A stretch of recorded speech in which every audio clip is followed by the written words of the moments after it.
Have you ever looked at a famous painting from the distant past and wondered, what if there's more here than meets the eye? What if every brushstroke, every faded color, every curious expression holds a secret waiting to be unlocked? For centuries, some of the world's most iconic ancient artworks have whispered mysteries that even the most brilliant historians struggle to unravel. They hang in museums, printed in textbooks, admired by millions, yet behind their beauty lies a deeper story, one often concealed in symbols, myths, and forgotten contexts. These aren't just images, they are puzzles painted on canvas, stone, and wood, each one a tantalizing glimpse into the minds and hearts of those who came before us. Today, we begin a journey into the unknown, a quest to decipher 30 of history's most enigmatic paintings. From the haunting gaze of portraits that seem to follow you across the room, to sprawling battle scenes hiding coded messages of power and rebellion, we will explore works of art that have intrigued, confused, and inspired generations. This is more than an art history lesson. It's a detective story spanning thousands of years. Together, we'll uncover hidden meanings, decode symbolic languages, and piece together narratives that have been overlooked, misinterpreted, or deliberately obscured. We'll meet artists who risked everything to embed subversive ideas in their work, rulers who used art as propaganda, and everyday people whose stories were preserved not in words but in pigment and light. So prepare to see these masterpieces in a whole new way. By the end of this exploration, you won't just recognize these paintings, you'll understand them. You'll feel the pulse of history in every detail, and you may never look at art the same way again. Let's begin. Our first stop takes us back over 3,500 years to the magnificent palace of Knossos on the island of Crete. Here, amidst sprawling courtyards and labyrinthine corridors, we find one of the most dynamic and debated artworks of the ancient world, the Bull-Leaping Fresco. Imagine the scene: a vibrant, life-sized mural bursting with energy and motion. In the center, a powerful bull is captured mid-charge, its muscular body frozen in time. And around this formidable creature, human figures are engaged in what appears to be a breathtakingly dangerous dance. One acrobat is vaulting over the bull's back, another grasps its horns, and a third stands ready to catch the leaper. It's a snapshot of incredible athleticism and pure adrenaline, but what are we truly witnessing? For decades, experts have grappled with this very question. The most straightforward interpretation is that we are seeing a record of an actual ritual or sport, a literal spectator event in the Minoan court. This wasn't just for show. It would have been a supreme test of courage, skill, and strength, possibly a coming-of-age ceremony or a way to honor the gods. The bull itself was a sacred animal in Minoan culture, a potent symbol of raw, untamed power and divinity. So, performing this lethal ballet with such a beast would have held profound religious significance. But not everyone is convinced this was a real practice. Some scholars argue the feat is simply too dangerous, too physically improbable to be performed by humans. They suggest the fresco might instead depict a mythological event, a story from a lost Minoan legend where heroes or deities interact with divine bulls. It could be a narrative, not a documentary. This leads us to one of the most fascinating and controversial layers of this painting, the figures themselves. Look closely at their depiction. The leaper and the catcher are painted with dark reddish-brown skin, a color typically used for males in Egyptian and Minoan art. But the figure grasping the bull's horns is painted white, a color convention usually reserved for females. This has sparked a fiery debate. Does this mean women were central participants in this incredibly violent and risky ritual? Were they priestesses playing a key role in a sacred ceremony? This interpretation would suggest a level of gender equality in Minoan society that was unheard of in most other ancient civilizations. Or could the color coding be symbolic rather than literal? Perhaps the white skin doesn't denote gender at all. but instead represents a different status, a youth, a deity, or even a specific role in the performance itself. The truth is, we may never know for certain, and that is the enduring allure of this masterpiece. It offers us a stunning, yet cryptic, window into a world where sport, religion, and art were inextricably linked, leaving us to wonder at the courage, or the faith, of those who would dance with a bull. From the vibrant, sun-drenched courtyards of ancient Crete, we now journey across the Mediterranean to the banks of the Nile, to a civilization obsessed with eternity. If the bull-leaping fresco captured a moment of dynamic life, the artworks we turn to next were created with an entirely different purpose: to serve as a divine roadmap for the soul's journey after death. We are entering the mystical world of the Egyptian Book of the Dead. It's crucial to understand that this was not a single book as we know it today. Instead, think of it as a collection of spells, prayers, and incantations, a kind of customizable guidebook commissioned for wealthy individuals to be buried with. Written on papyrus scrolls and often exquisitely illustrated, these texts were not meant for the living to read, but for the deceased to use as they navigated the terrifying and wondrous realms of the afterlife. Each illustration, each hieroglyph, was a piece of essential equipment for the journey ahead. The entire document was a guarantee, a form of supernatural insurance designed to protect the soul from demons, remind them of the passwords needed at various gates, and ultimately secure a favorable judgment before the gods. The most critical and most famously illustrated scene in this entire guide is the weighing of the heart ceremony. This was the moment of ultimate truth, the Egyptian equivalent of the final judgment. The artwork depicting this scene is rich with intricate symbolism, every element meticulously placed to tell the story of this divine trial. At the center of the tableau, we see a large, precise scale. On one side of the scale rests the heart of the deceased, but this wasn't just the physical organ. To the Egyptians, the heart, or ib, was the very seat of a person's intelligence, memory, and morality. It was the record of every action a person had ever taken in their life. Balancing against the heart on the other side of the scale is not a weight but a single, perfect feather. This is the feather of Maat, the goddess of truth, justice, and cosmic order. Maat represented the fundamental harmony of the universe, everything from the seasons changing to the stars moving in the sky. To have your heart be as light as the feather of Maat meant that your life had been lived in accordance with this divine truth, that you had been honest, Chinese letter, and moral. Watching over this delicate balance is Anubis, the jackal-headed god of mummification and the afterlife. His role is that of the meticulous overseer, carefully adjusting the scale to ensure the measurement is perfectly accurate. But the scene doesn't end there. Lurking beside the scale is a terrifying creature ready to deliver a horrifying fate should the judgment fail. This is Ammit, the devourer of the dead, a monstrous composite with the head of a crocodile, the front body of a lion, and the hindquarters of a hippopotamus. If the deceased's heart, heavy with sin and wrongdoing, outweighs the feather of truth, Ammit does not hesitate. She would devour the heart on the spot, extinguishing the soul completely and ending any chance at an afterlife. This was the ultimate doom, a final oblivion far worse than any hellfire. Yet, the artists and priests who designed this scene also provided the deceased with a crucial tool to help avoid this fate. Often, we see the deceased standing nearby, accompanied by their ka, or spiritual double. Crucially, on their head may be a small scarab beetle. This is the representation of a specific spell from the Book of the Dead, a spell designed to prevent the heart from bearing witness against its owner. It was a spoken charm, a plea to the heart not to betray them by recounting all their past misdeeds. This illustrates the beautiful complexity of Egyptian belief. The outcome relied not just on a person's actual deeds, but also on their knowledge of the correct magical words and divine secrets. It was a blend of true morality and ritualistic preparation.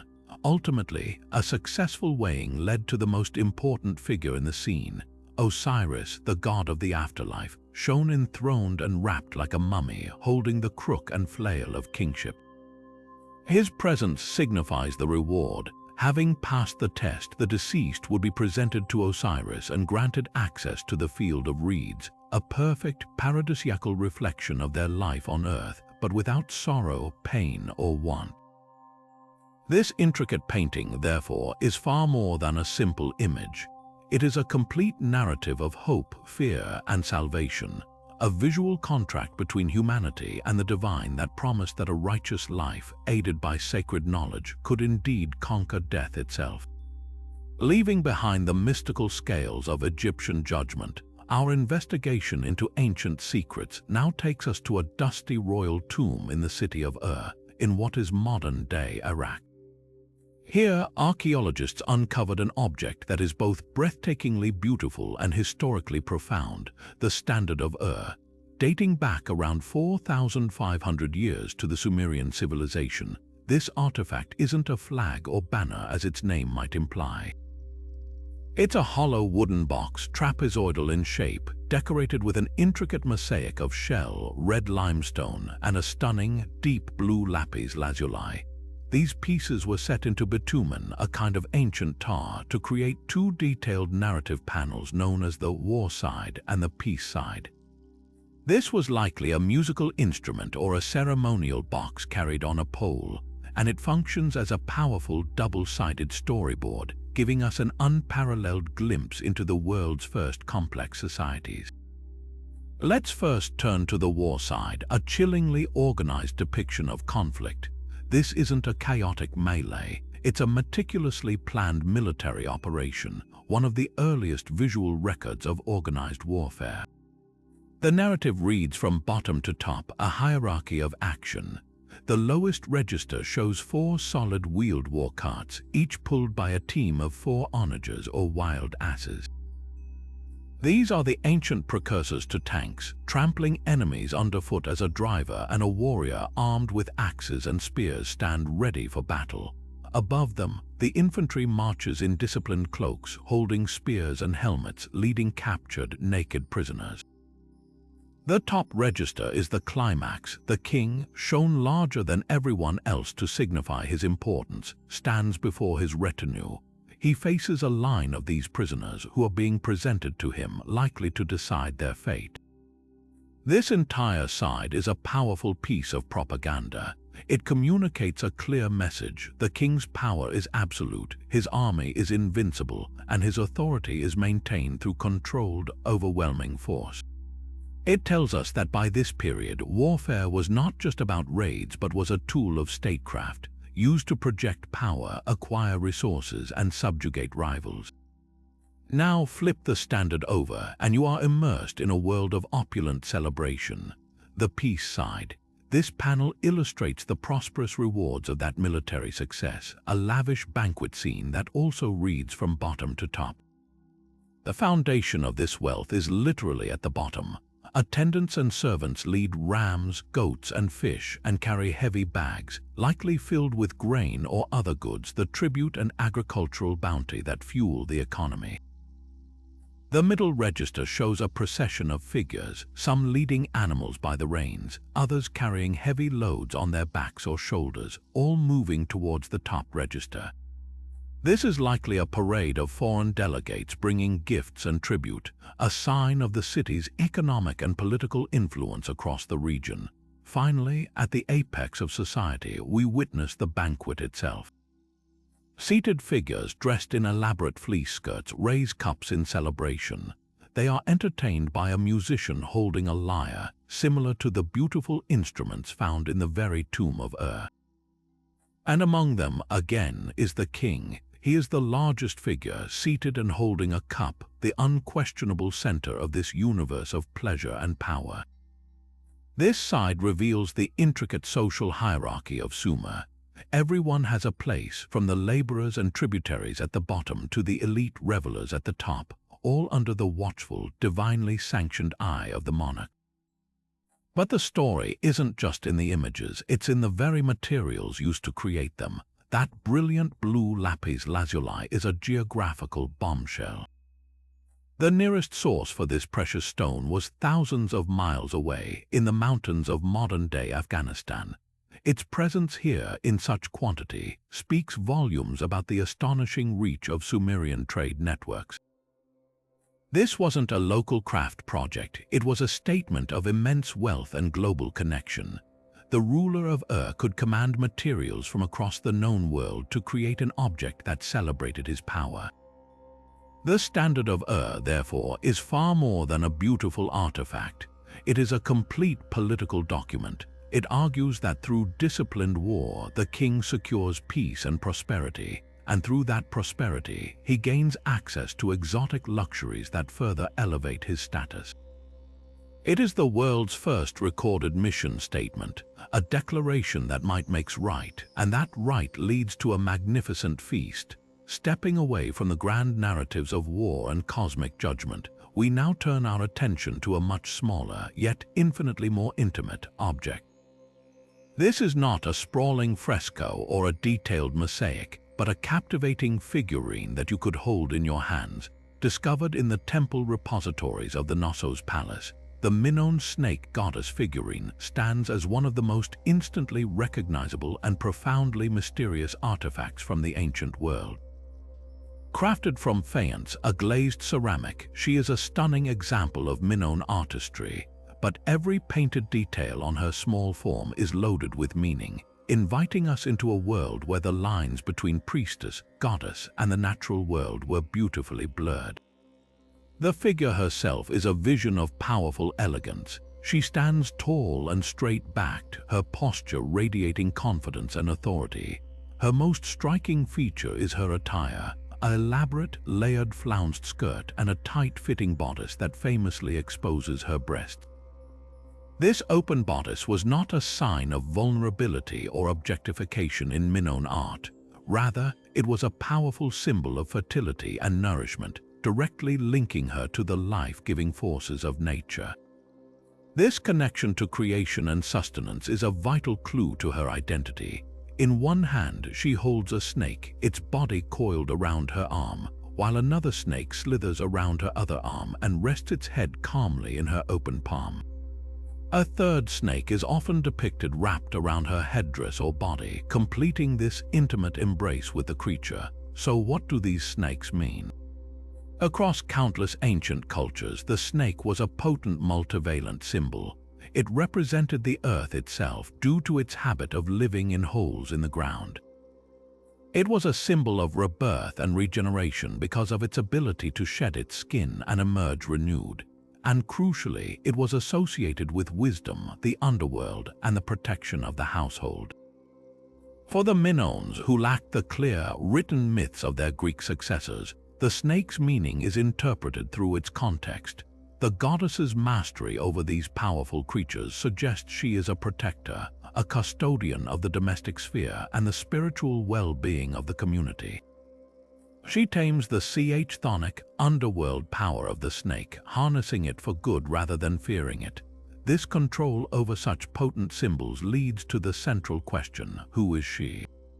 The evidence points in two compelling directions. The first is that this is a depiction of a powerful deity, a mother goddess or a mistress of the animals, a figure who commands the natural world and ensures the fertility of the land, animals, and people.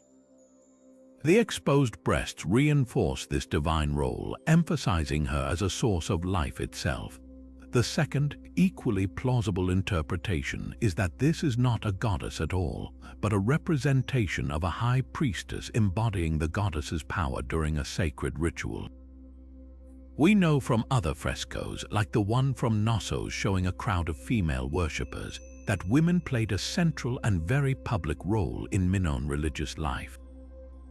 A priestess would have been a key intermediary between the people and the divine, and holding these snakes could have been part of an ecstatic ritual ceremony, a direct channeling of the goddess's energy to bless and protect the community. This prominent role for women is what makes this figurine so revolutionary. It provides strong archaeological support for the theory that Minoan Crete may have been a far more matriarchal or matrifocal society than those that followed. The power structures seem to have been deeply intertwined with feminine divinity. The snake goddess, whether deity or priestess, is not a passive figure. She is an active agent of spiritual power. She holds the symbols of rebirth and protection with calm authority, her gaze steady and assured. This stands in stark contrast to later Greek mythology, where powerful female figures like Medusa were often monstrous and feared, their power something to be severed and controlled by male heroes. The true genius of the Minoan Snake Goddess figurine lies in its beautiful ambiguity. It refuses to give us a simple answer. It allows for the possibility that in this sophisticated Bronze Age culture, the highest earthly religious authority and the most revered divine power were both embodied in the feminine form. She is a single, silent testament to a world where women stood at the very heart of spiritual life, holding the power of life, death, and rebirth literally in their hands.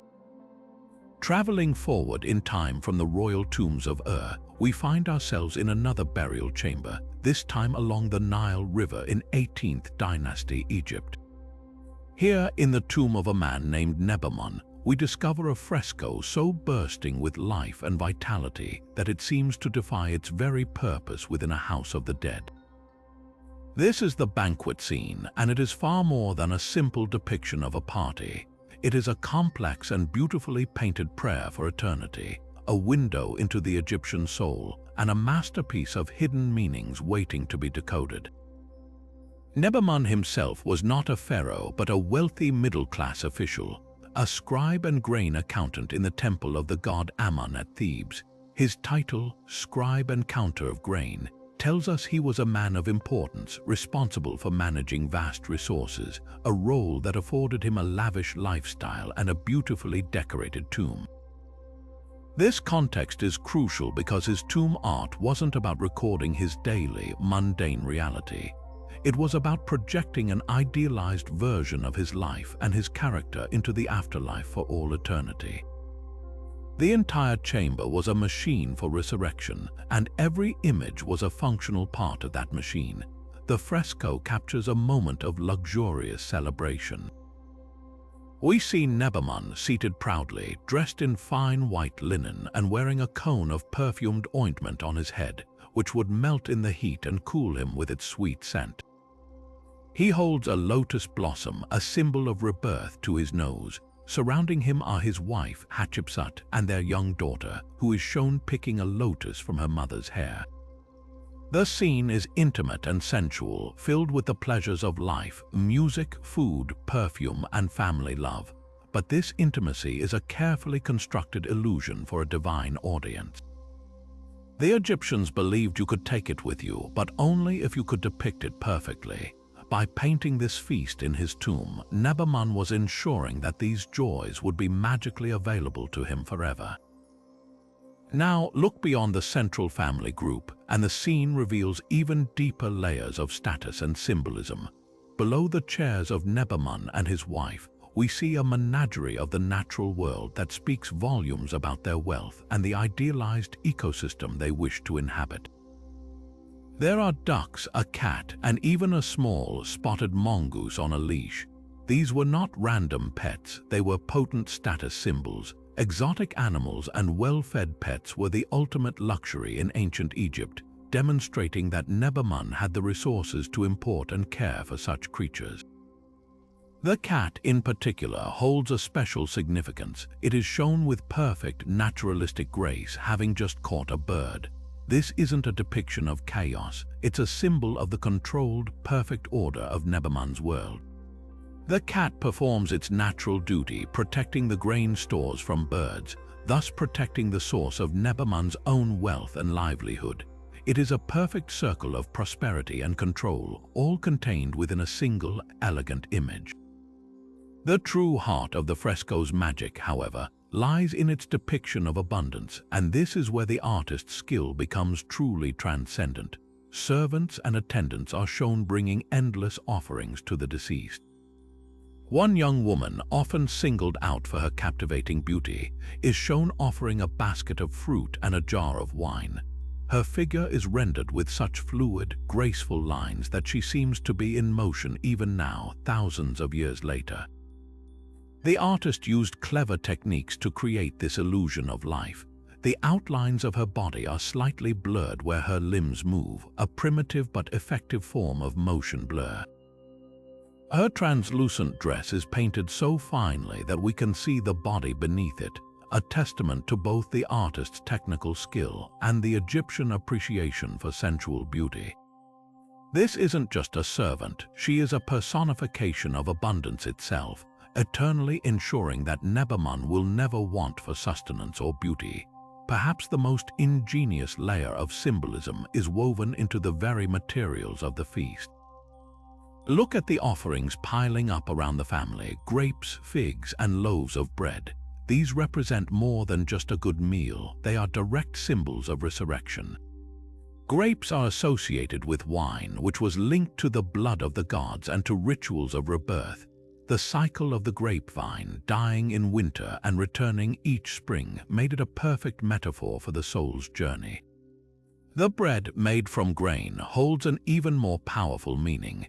Grain was buried in the earth, seemingly dead, only to sprout again into new life. For an agricultural society like Egypt, this was the most fundamental and powerful symbol of resurrection they knew. By surrounding himself with these images, Nebamun was aligning his own hoped-for rebirth with the most reliable and visible natural cycles of his world. He was, through art, planting the magical seeds of his own eternity. The banquet scene from the tomb of Nebamun is therefore a multidimensional treasure. On one level, it is a stunning work of art, a snapshot of elegant movement and vibrant life that rivals any Renaissance masterpiece. On another, it is a detailed social document, showing us the fashions, luxuries, and family ideals of a successful Egyptian bureaucrat. But at its core, it is a profound spiritual statement. It is a declaration that a successful afterlife was not just about passing a judgment, but about continuing to enjoy the very best of life forever, in a perfect, abundant, and orderly world of one's own magical creation. Nebamun ensured his immortality not with a pyramid but with pigment and meaning, inviting us to a party that was always meant to never, ever end. Having journeyed from the Nile's vibrant banquets, we now venture into a quieter, more personal realm of devotion to one of the most precious and unlikely survivors from the ancient world. Imagine a small, secluded cave nestled in the hills near the ancient Greek city of Sicyon. The air is cool and damp, conditions that are the sworn enemy of most art, destined to rot canvas and crumble fresco. But here, against all odds, something extraordinary endured. In the 1930s, archaeologists discovered a set of wooden panels, carefully stored and protected by the unique microclimate of this cave. These are the pizza panels, and they are nothing short of a miracle. Dating to the 6th century BCE, they are the earliest surviving examples of Greek panel painting, offering us a fragile, priceless window into a lost world of color and worship that we have only ever read about. The very fact that these panels exist at all is their first great mystery. In the ancient world, panel painting was a major and revered art form. We know from historical accounts that masters like Apelles and Zeuxis were celebrated as geniuses, their works commanding astronomical sums and being displayed in grand public spaces. But their creations, painted on wooden boards, have all been lost to time, consumed by fire, decay, or simply repurposed. The pizza panels escaped this fate, preserved in their dark, quiet cave for over 2,500 years. They are not large, grand compositions. They are small, intimate votive offerings, and their humble purpose is precisely what saved them. Their survival allows us to finally see, with our own eyes, the brilliant palette that the ancient Greeks actually lived with, a world far removed from the sterile white marble that dominates our modern imagination. When you look at one of these panels, the first thing that strikes you is the vibrancy of its color. The background is a deep, rich red, a color made from cinnabar. Against this warm ground, the figures stand out in a range of astonishingly well-preserved hues. We see garments painted in bright yellow, in a striking light blue made from copper carbonate, and in a soft, deep purple. The flesh of the figures is a warm ochre, and details are picked out in black and white. This is the true polychromy of the ancient world. It immediately shatters the neoclassical fantasy of pristine white temples and statues. The Greeks lived in a world of vivid, almost overwhelming color, and these panels are a direct, visceral connection to that reality. The technical skill is also evident. The figures are outlined in dark paint and then filled in with flat areas of color, a technique that feels both ancient and immediately recognizable, a direct precursor to the red figure vase painting that would soon develop. But these panels are more than just a technical specimen. They are a deeply personal religious document. Each one is a votive offering, a gift dedicated to the nymphs, divine spirits of the countryside associated with caves, springs, and natural fertility. The inscriptions on the panels are our key to unlocking their purpose. Written in the Corinthian dialect of Greek, they clearly state the names of the dedicants. One famously reads, "Eumastes dedicated me to the nymphs." This simple phrase transforms the object from an anonymous artwork into a recorded transaction between a human and the divine. Eumastes, likely a woman given the name's form, spent significant resources to have this panel painted and then journeyed to this cave to leave it here, a permanent residence for her prayer. The scenes depicted are fittingly reverent. We see processional figures approaching an altar. There are women, men, and children, often accompanied by a figure playing the lyre. Some are carrying offerings, a small animal for sacrifice, a wreath, or other gifts. This isn't a snapshot of a specific event, but a generalized, idealized depiction of the act of worship itself. By dedicating this painted version of the perfect ritual, Eumastes was ensuring her piety was eternally on display before the nymphs. It was a way to seek favor, give thanks, or ask for protection, a perpetual prayer rendered in wood and pigment.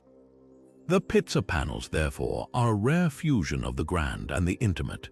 They connect us to the lost masterpieces of Greek painting, hinting at the incredible artistic achievements that have vanished. But simultaneously, they connect us to a single, individual person from the archaic world. We may not know Eumastes' full story, but we know her action and her faith. In that quiet cave, she left behind not just a beautiful object, but a frozen moment of her hope, her devotion, and her desire to be remembered by the forces that governed her world. They are a whisper from a time when art was not just for display, but was a functional, powerful bridge to the divine. After the quiet, personal devotion of the pizza panels, we make a profound cultural shift, traveling from a Greek cave to a bustling Etruscan necropolis. Here, in the Monterozzi necropolis near Tarquinia, we descend into a tomb that feels like a direct challenge to everything we think we know about the ancient world's view of death. This is the Tomb of the Leopards, dating to around 480 BCE, and its famous banquet scene presents a vision of the afterlife that is not somber, fearful, or austere, but is instead a vibrant, joyful celebration of life itself. The moment you step into this underground chamber, the mood is set. The walls are alive with color. On the gable of the main wall, two powerful, spotted leopards stand guard, their bodies arched symmetrically, creating a protective frame for the scene below. These magnificent beasts, symbols of Dionysian power and the wildness of nature, are not threatening. They are benevolent guardians of this sacred space. And below them, the main event unfolds, a lavish symposium. Couples recline comfortably on cushioned couches, dressed in brightly colored robes and elaborate wreaths. They are not mourning, they are feasting. A musician plays a double flute, its music almost audible across the centuries, while servants move gracefully, bringing more wine and food. The atmosphere is one of elegance, pleasure, and intimate conversation. This is a party frozen in time, a gathering of the elite captured at its most perfect moment. This joyful depiction is our first major clue to the Etruscan mindset. Unlike the Egyptians, who meticulously prepared for a judgment and a perilous journey, or the Greeks, who often viewed the afterlife as a shadowy, gloomy existence in Hades, the Etruscans seemed to believe that the best of life would simply continue after death. The tomb was not a waiting room for judgment but an eternal home. By painting this elaborate banquet on the walls, they were magically provisioning this home, ensuring that the music, the wine, the fine company, and the delicious food would be available to the soul forever. It was a profoundly optimistic vision, suggesting that death was not an end to be feared, but a transition to a perpetual state of happiness and social pleasure. The message is clear. For the Etruscan elite, a good death meant an eternal party. But look closer at the figures on these couches, and you will discover something that would have been shocking to both their Greek contemporaries and their Roman successors. The couples reclining together are men and women. In this tomb, women are not secluded servants or mourning figures on the sidelines. They are full and equal participants in the symposium. This is perhaps the most revolutionary aspect of the entire scene. In ancient Greece, respectable women were almost never permitted to attend such male-dominated drinking parties. Their presence here tells us that Etruscan women enjoyed a social status and freedom that was extraordinary for the ancient Mediterranean world. Greek historians like Theopompus were scandalized by this, writing lurid accounts of Etruscan women exercising, dining with men other than their husbands, and even, to his horror, knowing who their own fathers were, a bizarre accusation that hints at their legal rights and autonomy.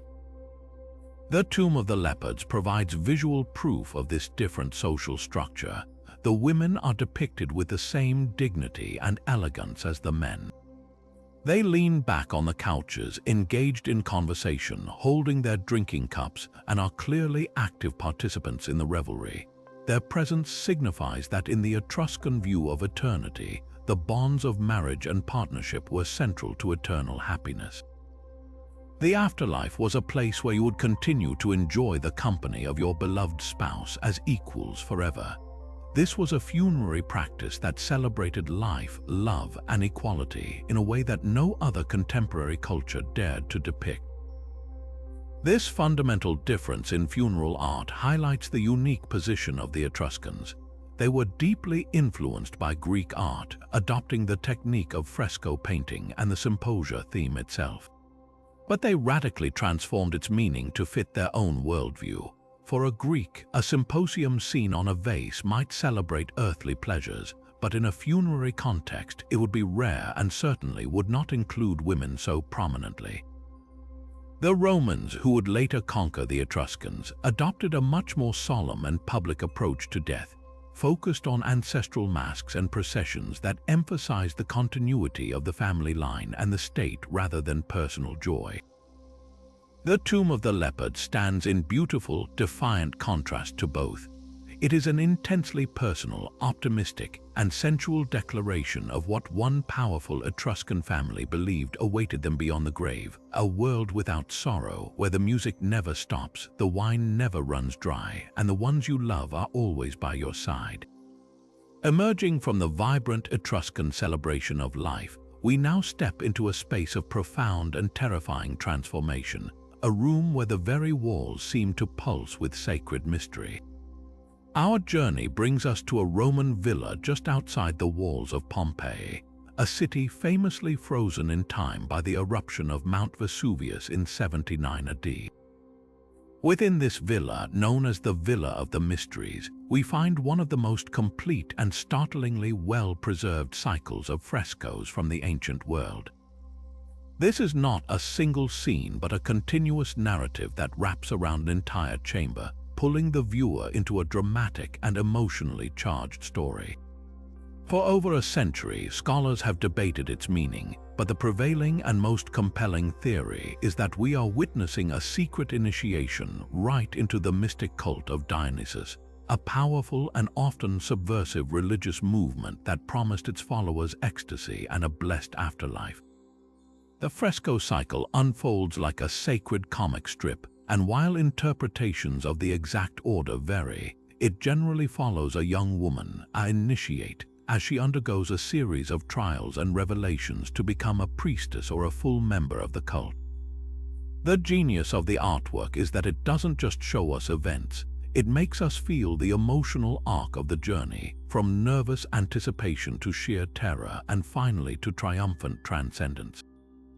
We begin with a scene of preparation. The initiate is being readied by servants, her hair is styled, and she is adorned for the ceremony to come. There is a sense of quiet anticipation, the calm before the spiritual storm. She then moves to make an offering, a necessary step to show devotion and purity before facing the divine. Then the tone shifts dramatically. The sequence plunges into the heart of the mystery, and we encounter one of the most iconic and frightening images in all of ancient art. A kneeling woman, often interpreted as the initiate herself, recoils in absolute horror. She is pulling back, her body contorted with fear, as she looks upon a colossal object unveiled by an older female figure. This object is a phallus, a ritualistic symbol of Dionysus's life-giving and generative power. To the modern eye, this seems shocking, but in the context of the mystery rites, this was the central moment of revelation, the mysterion itself. The initiate's terror is not one of simple disgust. It is the overwhelming, awe-stricken fear of coming face to face with the raw, primal force of the god himself. It is the death of her old self and the painful, terrifying birth of her new spiritual identity.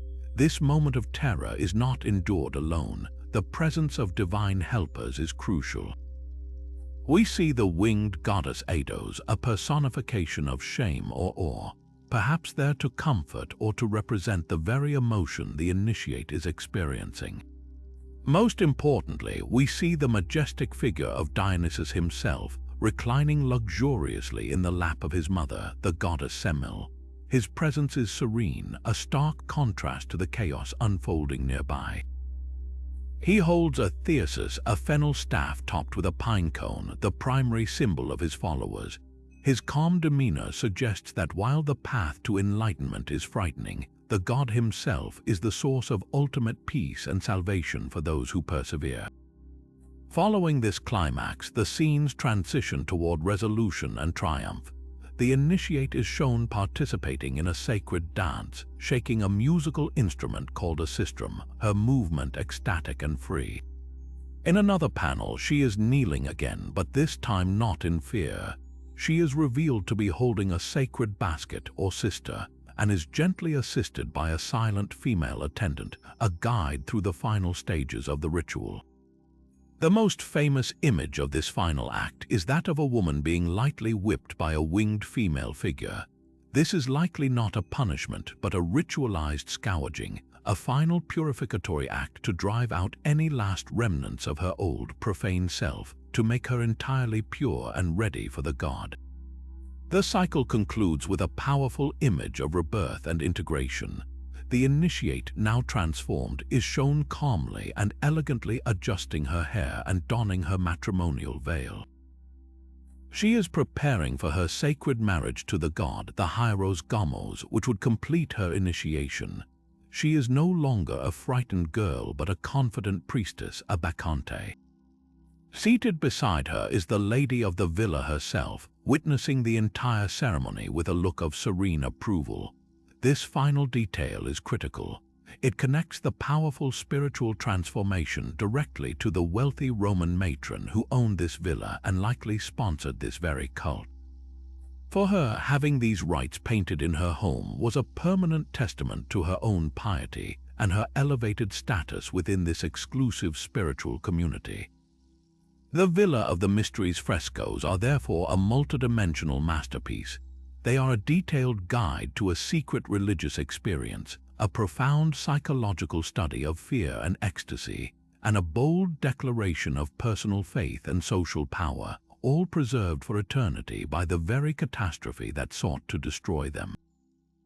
Leaving behind the shadowy initiation rites of the Villa of the Mysteries, we are suddenly thrust onto a sun-baked, dusty plain where the fate of empires is being decided not in secret, but in the chaotic, violent open. We have arrived at the Battle of Issus, and we are witnessing it through the eyes of a master artist. Our next masterpiece is not a fresco on a wall, but an immense floor mosaic that once graced the House of the Faun in Pompeii. Known as the Alexander Mosaic, this breathtaking work is believed to be a remarkably faithful Roman copy of a lost Greek panel painting from the 3rd century BCE.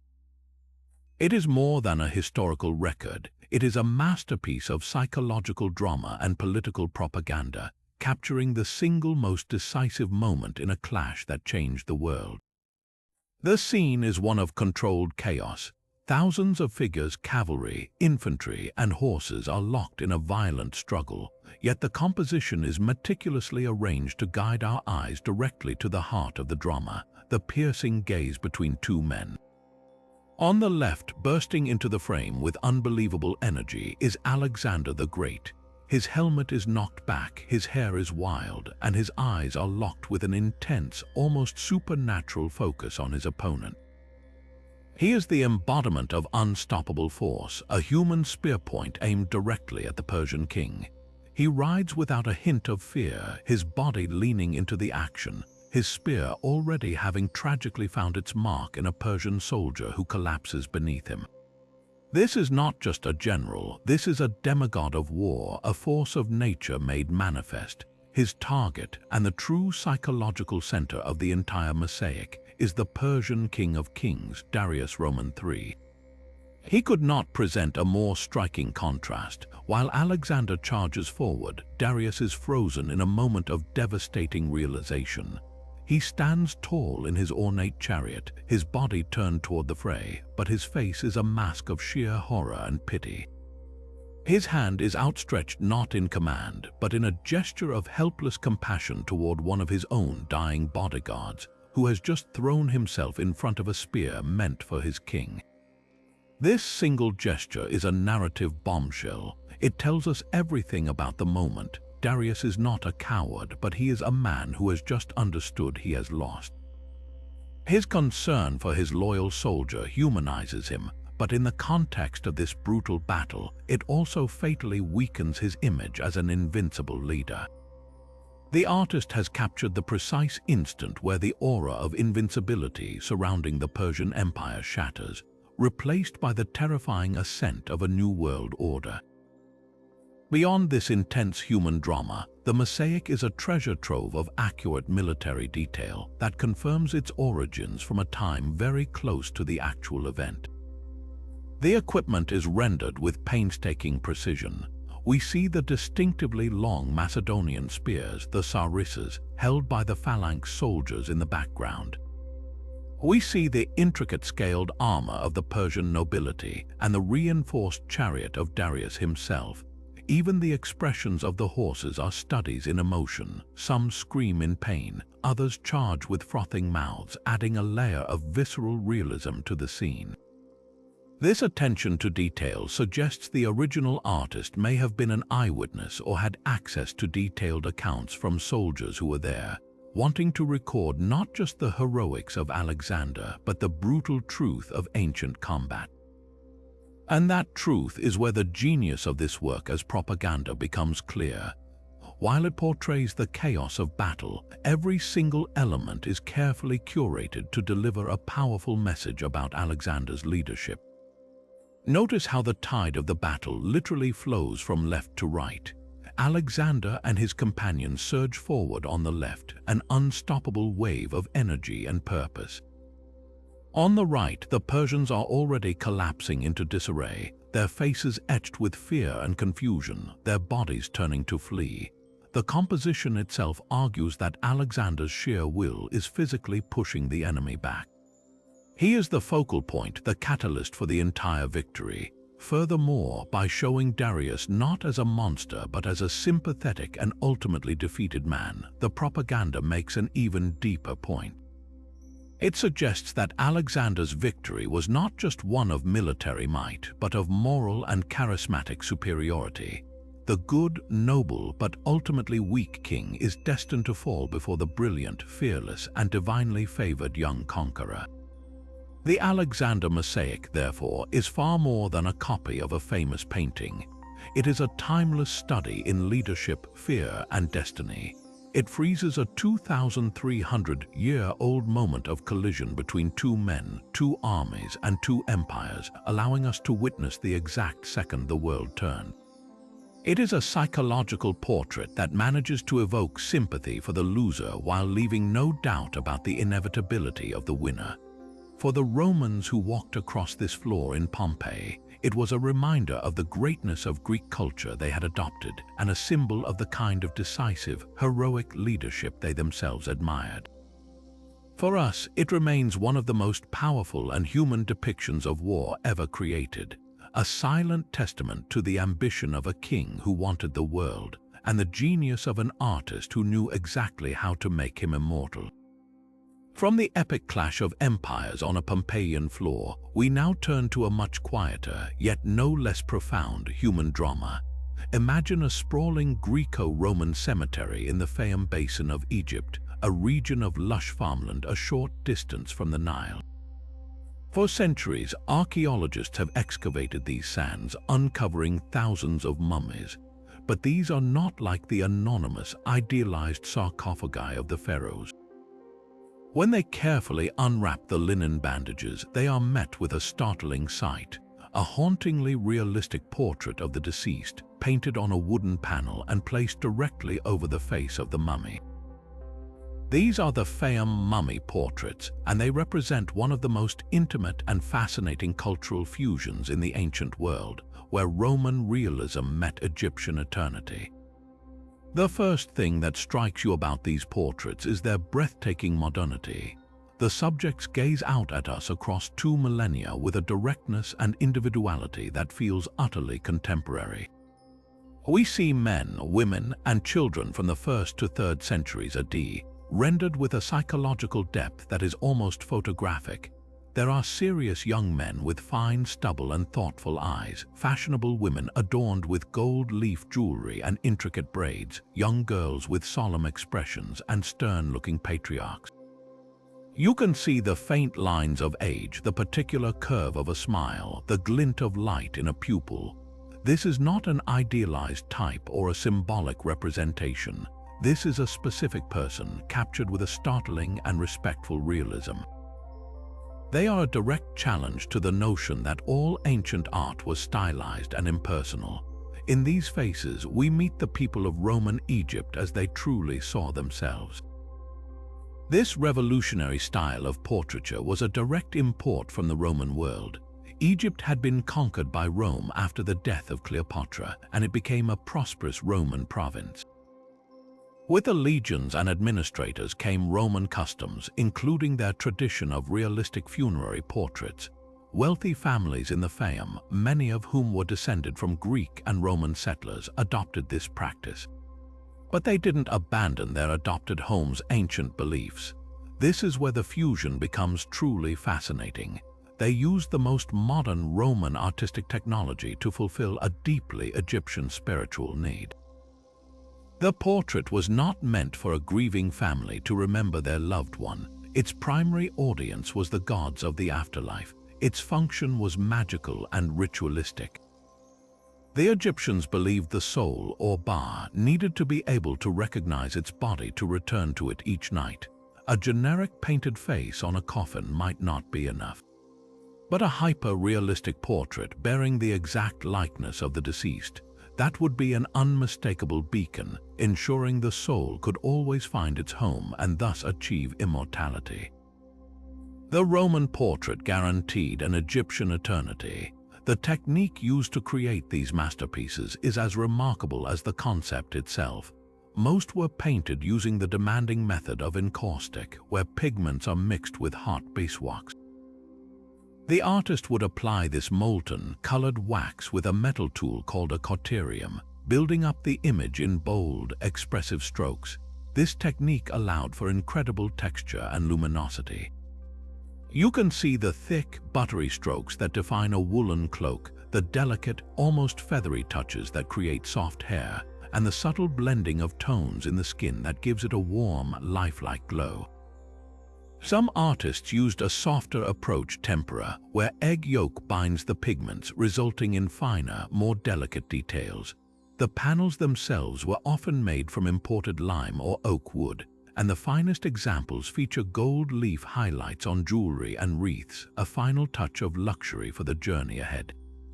The artists were likely local craftsmen, possibly Greek or Egyptian, who had mastered this Roman style, operating in workshops to serve a booming funerary market for the middle and upper classes.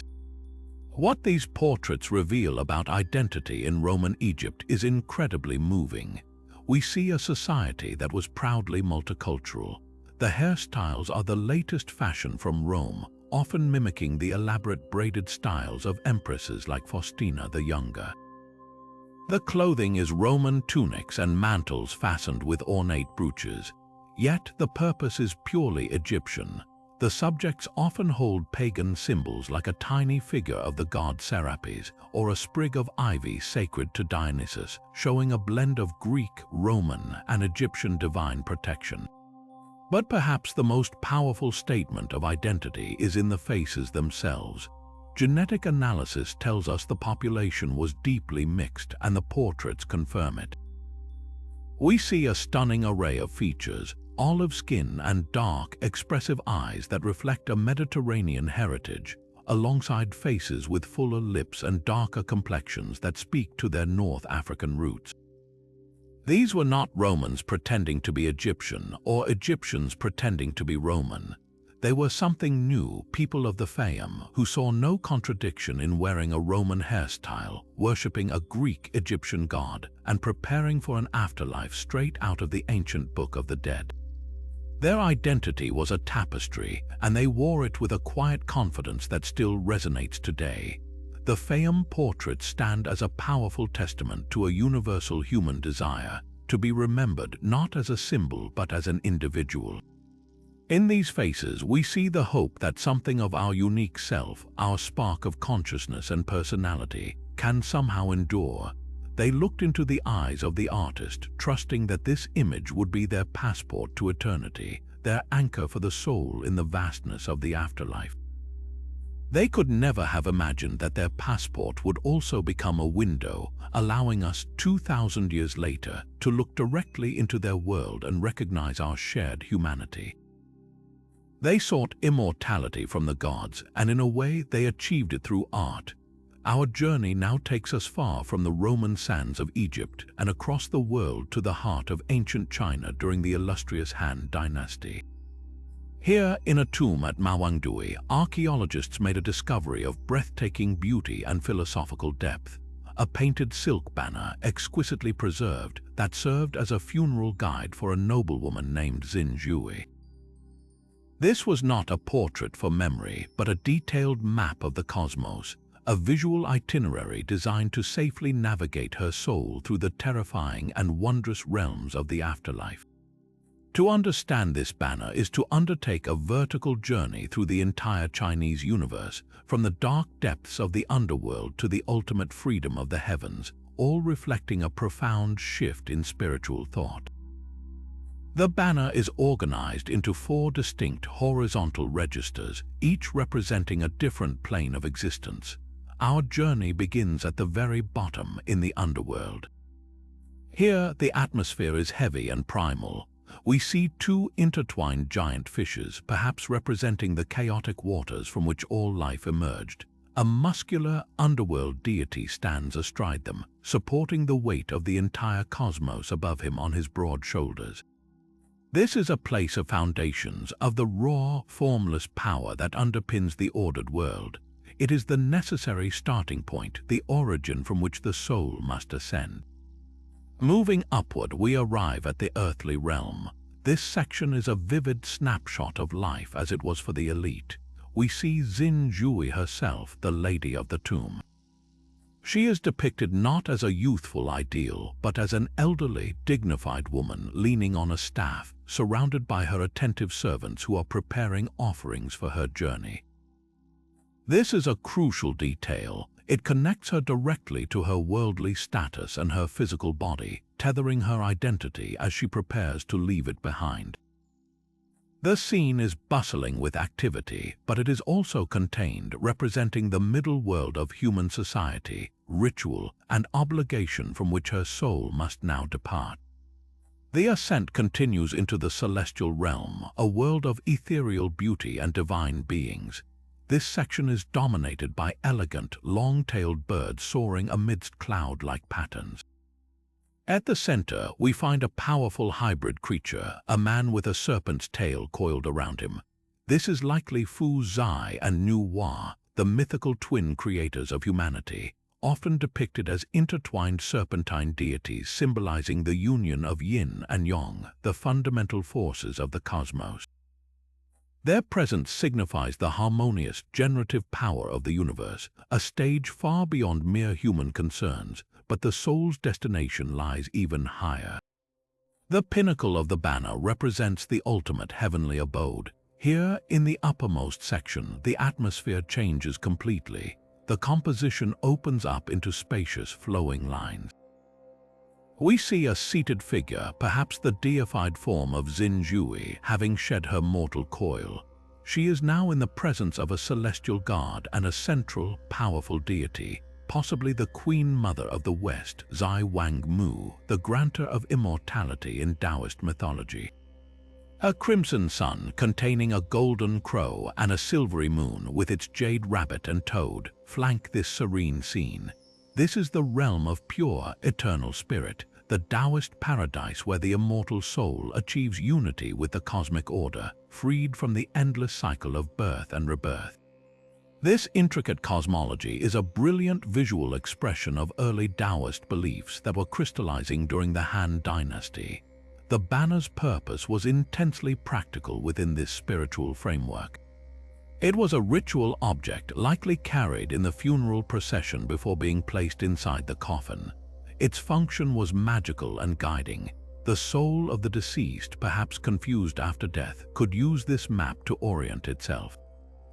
It provided a clear path upward, showing the soul how to navigate past the dangers of the underworld, through the familiar earthly plane, and into the higher, more rarefied spiritual realms, ultimately arriving at its eternal home. It was a guarantee against getting lost in the vast, frightening bureaucracy of the afterlife that the Chinese imagined. What makes the Mawangdui banner so revolutionary is its focus on individual ascension. Earlier Chinese concepts of the afterlife were often more communal, focused on continuing one's service to ancestors in a shadowy underworld. This banner, however, reflects the Taoist pursuit of personal immortality, of refining one's vital energy or Kai, to such a degree that the spirit could escape physical decay and earthly tethers altogether to join the eternal cosmos. The painting is a testament to one woman's hope not just for a comfortable afterlife, but for a transcendent transformation. It is a silent, beautiful prayer on silk, capturing a moment in time when humanity first dared to map a path not just through the world but straight into the heavens. Leaving behind the serene celestial maps of Han China, we plunge into the humid, dense jungles of Chiapas, Mexico. Here, in the late 1940s, a discovery shook the world of archaeology, shattering long-held notions about the ancient Maya. For centuries, scholars had largely viewed the Maya as a peaceful society of stargazing priests and philosophers. But deep within a structure the locals called Bonampak, meaning painted walls in Yucatec Maya, researchers found 3 small rooms that told a radically different story. The Bonampak murals, dating to around 790 AD, are a cinematic masterpiece of Maya art, a vivid and unflinching 3-act narrative that reveals the Maya world as one of vibrant, often brutal, political theater. The first chamber sets the stage for a grand court ceremony, immersing us in the opulent heart of Maya royalty. The scene is a symphony of color and sound. The walls are alive with nobility, their bodies adorned in resplendent feathered headdresses that soar toward the ceiling, elaborate jade necklaces and capes made of jaguar pelts. Musicians blow long trumpets and beat turtle shell drums, their notes almost audible across the centuries. Dancers wearing enormous masks of gods and animals whirl through the crowd. At the center of this dazzling spectacle is Yajor Chan Muwon, the ruler of Bonampak, preparing his young heir for presentation to the court.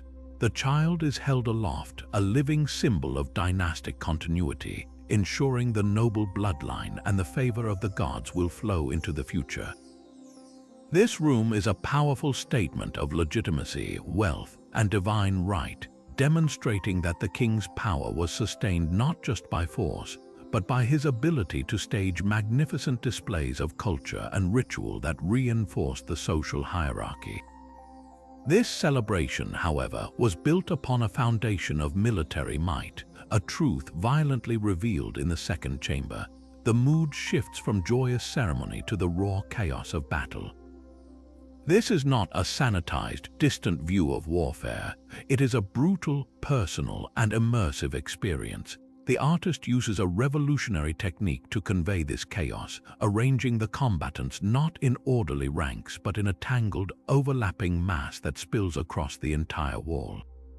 We see warriors, their faces contorted in effort and pain, grappling hand to hand. Captives, stripped of their fine regalia, are seized by the hair, a classic Maya symbol of defeat and subjugation. Some are already bleeding from wounds, their fate sealed. The sheer sensory overload of the scene, the clash of weapons, the shouts of warriors, the terror of the captured is overwhelming. It serves as a stark reminder that the king's luxurious court, depicted next door, was financed by tribute extracted through successful military campaigns and the terrifying threat of violence. The narrative arc reaches its climax in the third and final room, where the consequences of that battle are displayed in a terrifying public ritual. Here, the victorious king and his queen preside over a scene of calculated sacred violence. The captured prisoners, now broken and bleeding, are subjected to ritual torture and sacrifice upon the temple steps. One particularly gruesome detail shows a noble captive, his fingernails already ripped out with a bloody fingertip dangling. This graphic depiction was not meant to be mere gore. It was a crucial piece of political and spiritual messaging. The sacrifice of high-status captives was the ultimate offering to the gods, ensuring the renewal of the cosmic cycle and the continued flow of life-giving rains and agricultural fertility. For the Maya, this was not murder, it was a sacred duty, a necessary transaction with the divine. For the king, it was the ultimate demonstration of his power. By publicly ending the life of a rival lord, he was not only feeding the gods but also broadcasting his own strength and divine mandate to his subjects and allies, cementing his political authority through the most profound ritual act imaginable. Beyond the obvious narrative, the murals are a treasure trove of sociological detail. The artists paid meticulous attention to the hierarchies of dress, revealing a rigidly structured society. The king and his immediate family are swathed in jade and quetzal feathers, materials so valuable they were literally worth more than their weight in gold.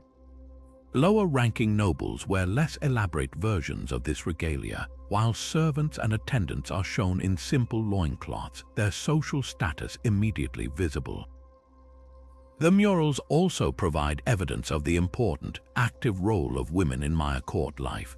The queen is not a passive observer. She is an integral participant in the sacrificial ritual, shown beside the king, actively piercing her tongue in a parallel act of bloodletting to commune with the gods and ensure the success of the ceremony. This places her at the very heart of the spiritual and political power structure. The Bonampak murals fundamentally rewrote our understanding of the Maya. They forced scholars to abandon the myth of the peaceful Maya and acknowledge the complex interplay of ceremony, warfare, and religious belief that defined their civilization. These three small rooms offer a complete narrative, a powerful trilogy that moves from the celebration of life and lineage through the brutal reality of how that life was defended and expanded, and finally to the sacred violence that justified and sustained it all. They are a raw and honest portrait of a civilization that saw no contradiction between creating breathtaking beauty and engaging in calculated brutality, all in service of maintaining the delicate balance between their world and the cosmos. Leaving the visceral drama of Bonampak behind, we now travel across the globe and more than half a millennium back in time, seeking not the clamor of battle but the quiet peace of spiritual contemplation. Nestled within a horseshoe-shaped gorge in the mountains of Maharashtra, India, lie the Ajanta caves. From the outside, they appear as little more than simple openings in a cliff face, but to step inside is to enter another world entirely. Here, in these 30 rock-cut chambers, we find the culmination of centuries of Buddhist art and devotion, a breathtaking symphony of painting and sculpture that brings to life the entire cosmos of Buddhist belief. The Ajanta cave paintings are not mere decorations. They are a profound visual scripture, an immersive experience designed to guide the devotee from worldly attachment toward enlightenment. The creation of these caves was a monumental undertaking that unfolded in two distinct phases. The first began in the 2nd century BCE under the patronage of the Satavahana dynasty, and the second, more prolific phase occurred nearly 500 years later during the golden age of the Vakataka dynasty, around the 5th century CE. It is this later period that produced the most famous paintings, commissioned by powerful rulers and wealthy merchants not as a public gallery, but as a remote monastic university. This was a secluded vihara, a place where monks could live, study, and meditate far from the distractions of the bustling trade routes below. The paintings that cover every available surface, ceilings, pillars, and walls were their sacred texts, their moral lessons, and their spiritual windows, all rendered in vibrant color. To understand their purpose, we must follow the path of a 5th century monk. He would enter a dimly lit chaitya griha, or prayer hall, his eyes struggling to adjust. As the light from a single oil lamp or torch flickered across the walls, the paintings would seem to come alive. Figures would emerge from the darkness, not as static images, but as living, breathing entities. This was the intended effect. The artists masterfully used the uneven rock surface and the play of natural and artificial light to create a sense of depth and movement, making the divine stories unfold around the viewer in real time. The paintings were an active participant in the meditation process, a tool to focus the mind and visualize the path to Buddhahood. The primary narratives depicted are the Jataka tales, stories of the Buddha's previous lives before he was born as Prince Siddhartha. In these tales, the Buddha-to-be or Bodhisattva could be born as anything: a noble king, a humble merchant, a majestic elephant, or even a lowly rabbit.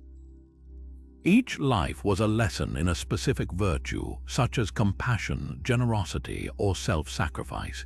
The artists of Ajanta did not illustrate these stories as simple sequential panels. Instead, they employed a continuous narrative style where different moments from the same story exist within a single, unified landscape.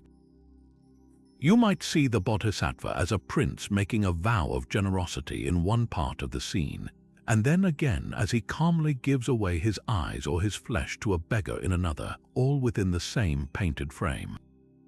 This technique demanded incredible intellectual engagement from the viewer, inviting them to piece the moral parable together themselves, thus deepening its impact. The sophistication of the technique used to create these illusions is staggering. The artists first prepared the rough rock wall with a plaster made of clay, cow dung, and animal hair to create a smooth, adhesive surface. On this, they applied a final layer of fine white lime plaster. While this surface was still wet, they began to paint using the true fresco technique that allowed the pigments to bond permanently with the wall. Their palette was derived entirely from the earth and minerals around them: red and yellow ochre, terre verte, lapis lazuli for a brilliant blue, and lamp black for outlining. They used these minerals to create a stunning range of tones, modeling figures with subtle shading to give them volume and a soft, lifelike presence. The most famous example of their skill is in Cave 1, the painting of the Bodhisattva Padmapani. He holds a delicate blue lotus flower, his body curved in a graceful posture.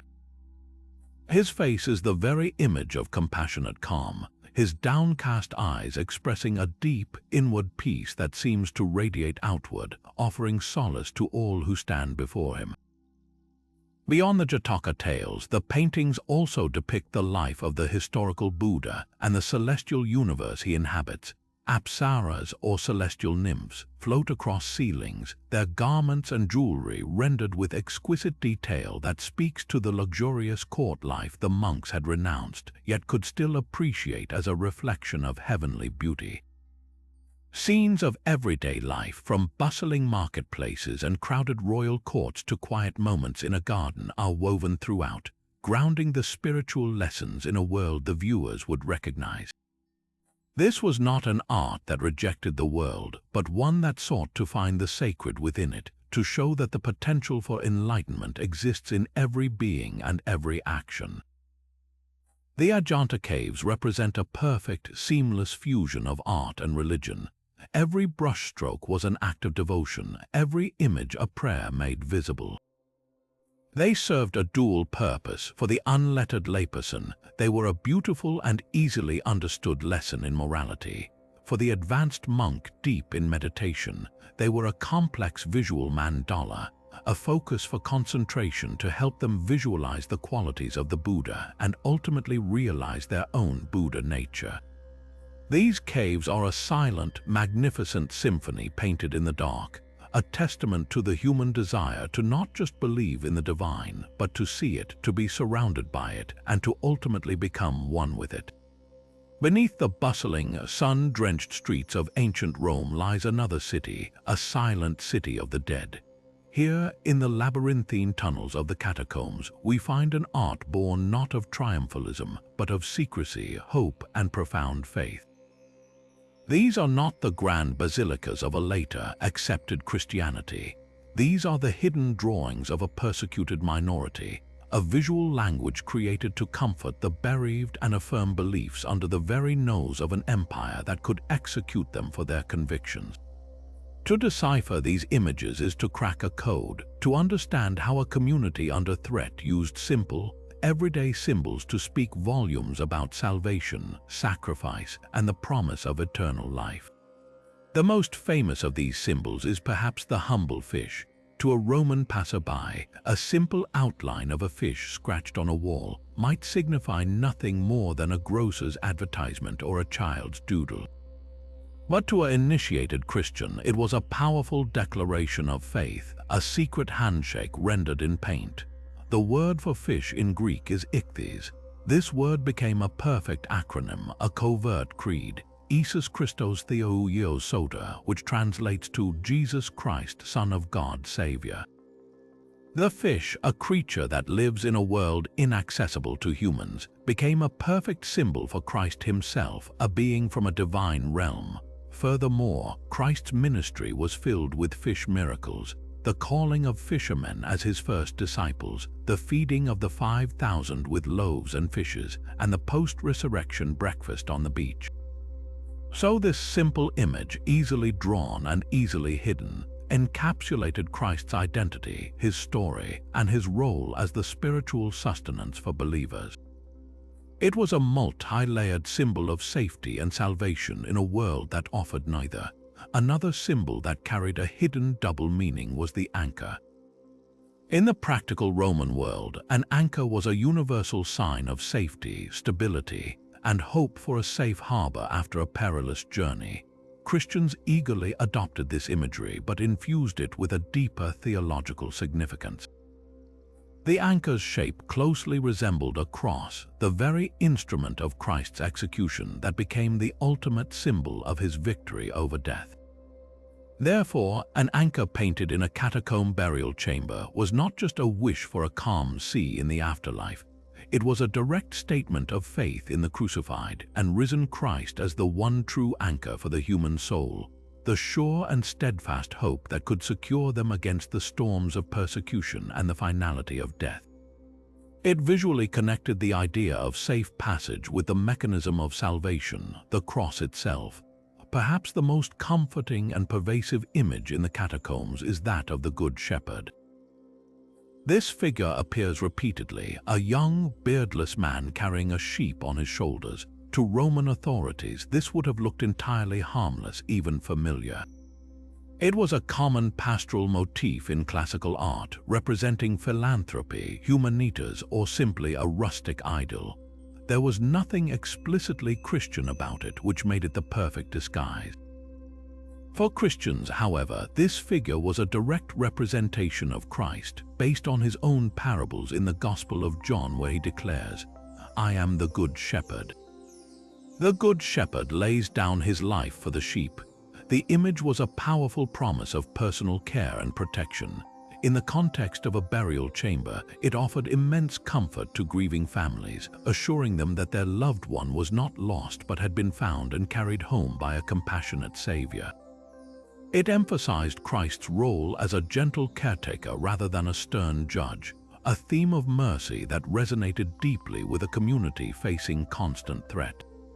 Other symbols filled this clandestine visual lexicon.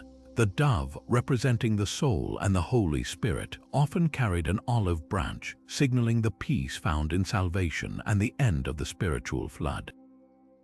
Orants, figures shown with arms outstretched in prayer, represented the deceased themselves, already in a state of perpetual worship in paradise. And then there were the biblical stories themselves, chosen not just for their narrative but for their themes of deliverance and resurrection. The story of Jonah was exceptionally popular. Scenes show him being thrown from the ship, swallowed by the sea monster, and then reclining peacefully under a gourd vine. For early Christians, Jonah's 3 days in the belly of the beast was a clear prefiguration of Christ's 3 days in the tomb before his resurrection. It was a visual sermon on God's power to deliver from impossible situations and a concrete promise of bodily resurrection for the believer.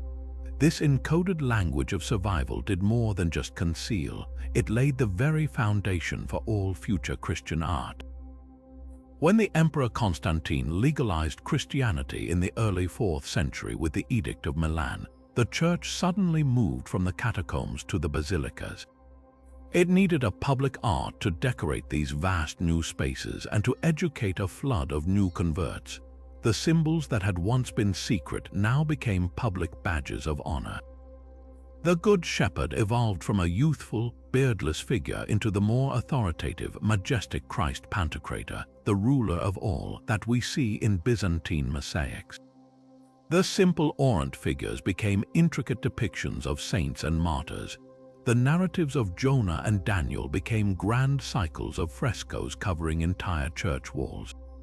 The visual vocabulary forged in fear and hope underground became the official artistic doctrine of the Western world. The catacomb paintings are a breathtaking testament to how creativity flourishes under constraint, how a community can take the mundane symbols of the world around them and fill them with a sacred meaning that would, ultimately, outlast the empire that sought to suppress it. Moving from the humble, encoded faith of the catacombs, we now ascend to the very pinnacle of imperial power and luxury, to an object so exquisite it was intended for the hands of a select few.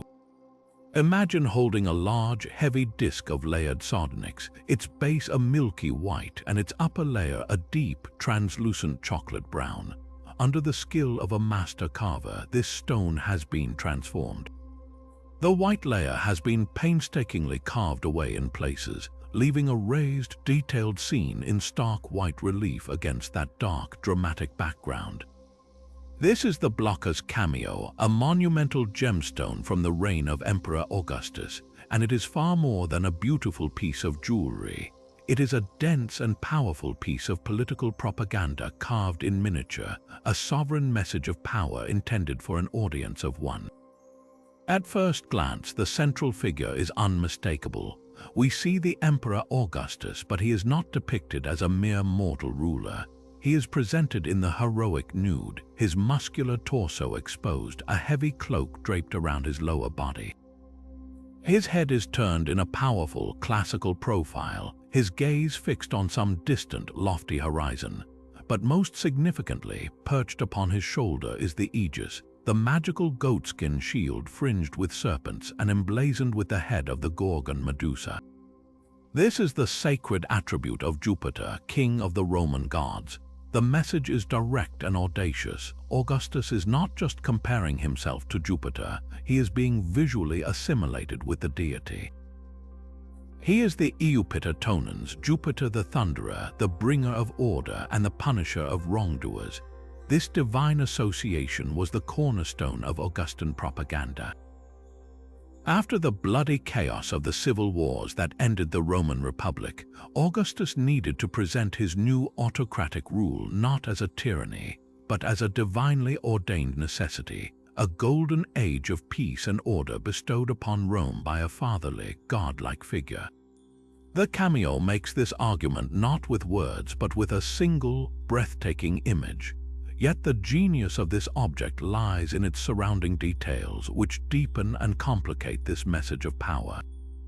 Flanking Augustus are two other figures that anchor his divine claim in a more human Roman context.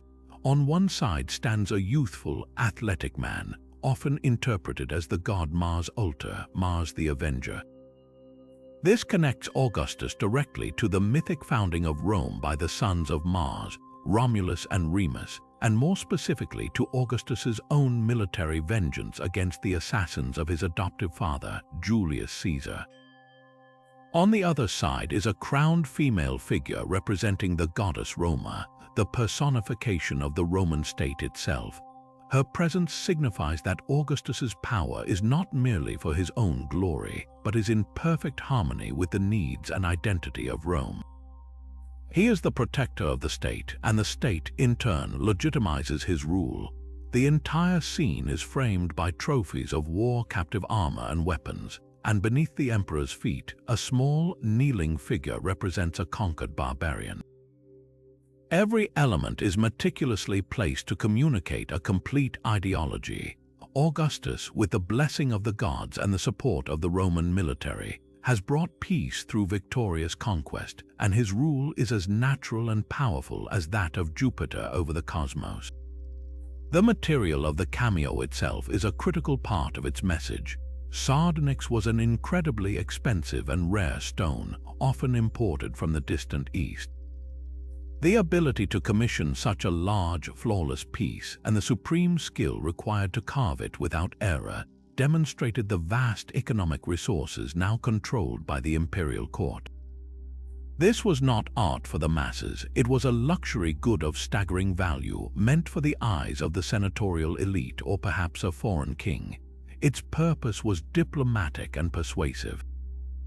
To receive such a gift from the emperor was a tremendous honor, but it was also a potent reminder of the gulf in status and power between the recipient and the giver.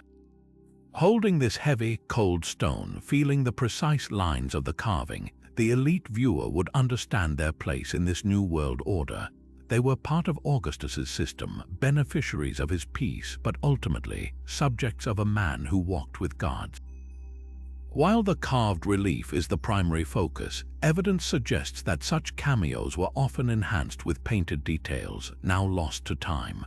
Tiny brushes might have added a flash of gold to the aegis, a touch of vermilion to the lips of the figures, or a hint of blue to the cloak, making the divine imagery even more vivid and lifelike. This added layer of color would have transformed the stone from an impressive carving into a dazzling, jewel-like object, further heightening its impact and its value as a symbol of an opulent and divinely blessed new era. The blocker's cameo is a perfect paradox, a massive object meant for intimate viewing, a simple scene conveying a complex political theology, and a hard stone meant to communicate the soft power of a new imperial age. It is a silent speech from an emperor who understood that the most powerful messages are often those that are felt rather than heard. In the barren, wind-swept deserts of eastern Syria, perched on a cliff high above the Euphrates River, stood the fortified Roman frontier city of Dura Europos. A bustling, multicultural crossroads where Roman legionaries, Persian traders, and local Semitic peoples intermingled, the city was a remarkable experiment in coexistence. Within its walls, archaeologists uncovered not one but several distinct religious buildings, a Christian house church, a Mithraeum, and perhaps most astonishingly, a Jewish synagogue, all dating to the 3rd century AD. But it was the synagogue that delivered the greatest shock. In a room meant for worship and Torah reading, they did not find the aniconic, text-focused interior one might expect. Instead, every single wall, from floor to ceiling, was covered with vibrant, breathtakingly detailed frescoes depicting scores of scenes from the Hebrew Bible. This is the Dora Europos synagogue, and its very existence challenges our most fundamental assumptions about ancient Jewish art and identity. The first and most pressing question it forces us to ask is, why? Why would a Jewish community, seemingly adhering to a commandment that forbids the making of graven images, cover their most sacred space with hundreds of human and divine figures? The answer is not a simple rejection of religious law, but a complex negotiation of it within a specific context. Dura Europos was a remote military outpost, far from the rabbinic centers of theological authority in Palestine and Babylonia. The Jewish community here was likely small, deeply embedded within the dominant Greco-Roman culture that surrounded them, a culture where visual storytelling through art was the primary language of religion, myth, and power. To completely reject this visual language would have been to isolate themselves utterly. Instead, they adopted and adapted it. The paintings are not idols, they are not meant to be worshipped. They are narratives, a visual library of their sacred stories. This suggests that the community interpreted the prohibition not as a ban on all imagery, but specifically on imagery intended for idolatrous worship. Their art was for education and inspiration, not veneration, a crucial distinction that allowed them to participate in the visual culture of their time while remaining faithful to the spirit of their law.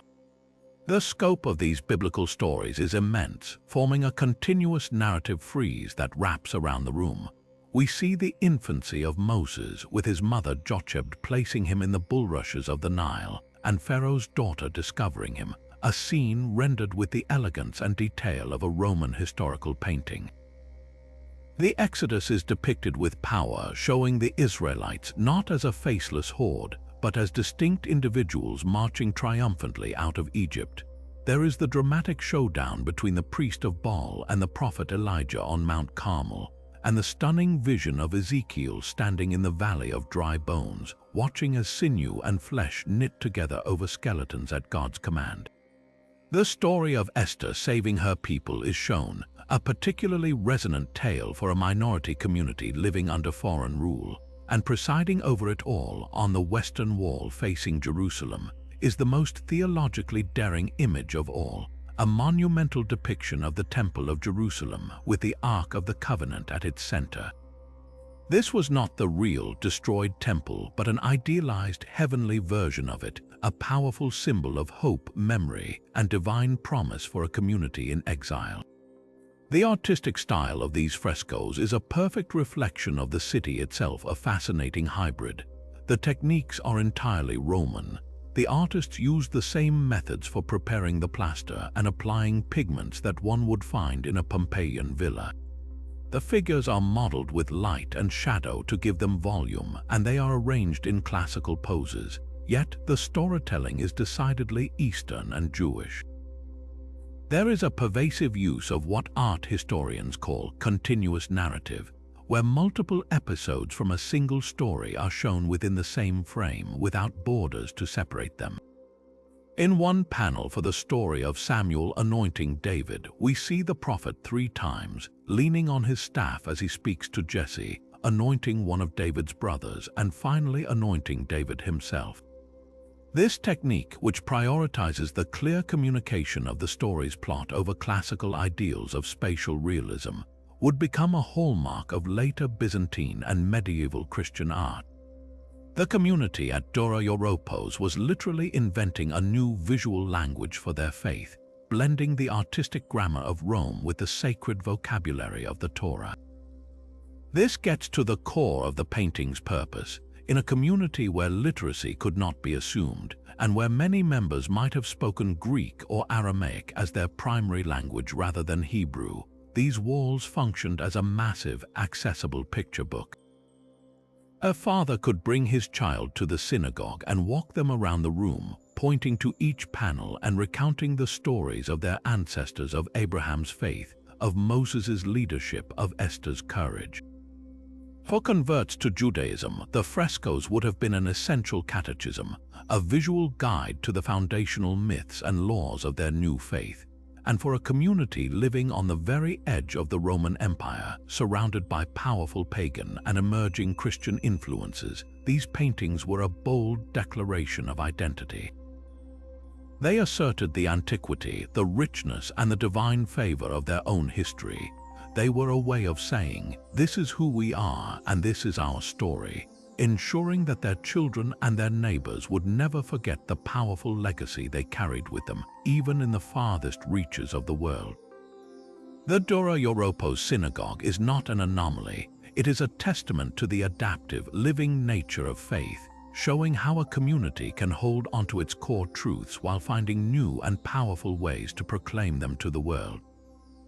Buried for centuries beneath a quiet field in Suffolk, England, as if hidden from the chaos of a crumbling world, the great dish from the Mildenhall treasure is a staggering paradox.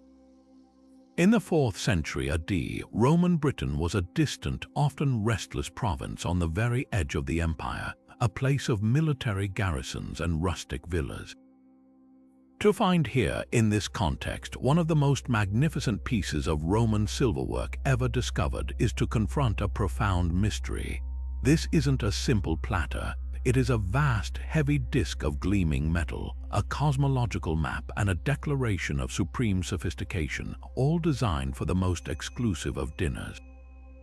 Its intricate imagery invites us to a lavish banquet where myth, status, and the very order of the universe were served alongside the food.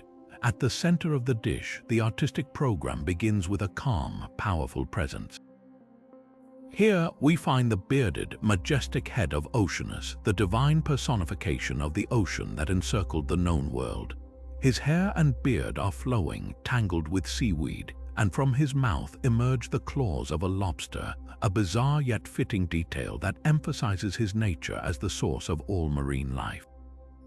He is framed by a ring of frond-like patterns, perhaps representing the waves themselves. This central image is the anchor of the entire piece, both literally and symbolically. It establishes the dish as a microcosm, a representation of the world, with the encircling ocean as its boundary and foundation. For a Roman viewer, this was a statement of cosmic order. The world had a defined structure bounded by Oceanus, and the meal served upon this plate was therefore taking place at the very center of that ordered universe. It was a way of aligning one's personal hospitality with the fundamental harmony of the cosmos. Radiating outward from this calm center, the main frieze explodes into a whirlwind of ecstatic energy, a celebration of the god Bacchus, the liberator. This is the core narrative of the dish, a detailed recounting of the god's triumphant return from his conquests in India. Bacchus himself, youthful and effeminate, rides in a chariot drawn by two powerful centaurs, one calm and one wild, perhaps representing the dual nature of his gift, civilizing order and uninhibited revelry. He is surrounded by his chaotic thyrsus, his wild retinue. Maenads, his female followers, whirl in a frenzied dance, their drapery flying, clutching Thyrsus staffs and tambourines. Satyrs, the lustful half-goat companions of the god, cavort alongside them, one even struggling to hold up a drunken Silenus, Bacchus's old, fat tutor, who is slumped precariously on the back of a donkey. The entire procession is a masterpiece of repoussé work, with figures hammered out from the back of the silver to stand in high relief, creating a dynamic, almost three-dimensional scene that would have caught the flickering light of oil lamps, making the figures seem to move. But why choose this specific myth for such an opulent object? The answer lies in the symbolism of the god himself. Bacchus was not merely the god of wine and drunkenness. He was a complex deity associated with transformation, conquest, and the promise of an blessed afterlife. His return from India symbolized the triumph of civilization represented by Greco-Roman culture over the forces of chaos and the unknown. For a wealthy Romano-British aristocrat, displaying this myth was a powerful statement of identity. It proclaimed that despite living on the literal edge of the empire, they were not barbarians. They were cultured participants in the grand, civilizing project of Rome. The wild ecstasy of the Bacchic procession, contained within the perfect circle of the dish and anchored by the stable Oceanus, becomes a metaphor for controlled chaos. It suggests that the host could provide not just food, but an experience of divine frenzy and liberation, all within the safe, ordered confines of their villa and Roman social etiquette. The revelry was intense, but it had its place, much like the province of Britain itself, within the vast Roman world. Beyond the central myths, the exquisite craftsmanship itself was a language of power. The dish is made of solid silver, an immense amount of precious metal that represented staggering wealth. The detailed chasing and engraving, the precise rendering of musculature on the centaurs and the delicate features of the Maenads required a master silversmith of the highest order, likely trained in a major imperial workshop, possibly even in Rome itself. This was not local British craftsmanship, this was imported luxury of the highest caliber. Owning such a service, which included dozens of other intricately decorated plates, bowls, and spoons, was the ultimate status symbol. It shouted that the owner had the wealth to acquire the very best the empire could produce and the refined taste to appreciate its complex imagery. In a province often seen as a military backwater, this treasure was a defiant declaration of cultural sophistication and economic power. The final, haunting question surrounding the Mildenhall treasure is one of context and ownership. Who was this incredibly wealthy individual who dined off images of Bacchus in the chilly climate of Britain? And why was this vast service so carefully hidden, never recovered by its owner?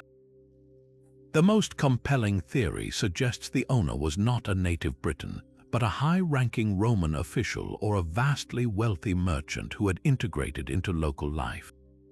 The treasure was buried in the late 4th or early 5th century, a time of immense political instability as Roman authority collapsed and Saxon raids began along the eastern coasts.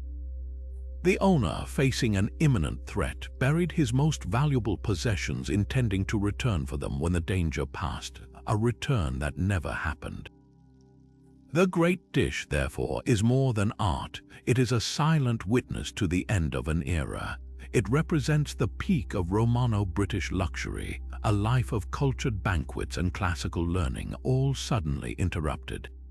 The frantic burial of the treasure preserved not just silver, but a frozen moment of panic, a last-ditch effort to save a vanishing way of life symbolized by the god of eternal revelry, forever frozen in his triumphant dance.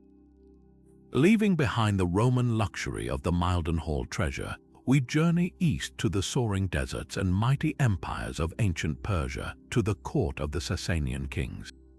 Here, we encounter an art form that transforms a routine royal activity into a breathtaking allegory of cosmic order. Our next masterpiece is not a single object but a celebrated genre, the magnificent Sasanian silver plates depicting royal hunts.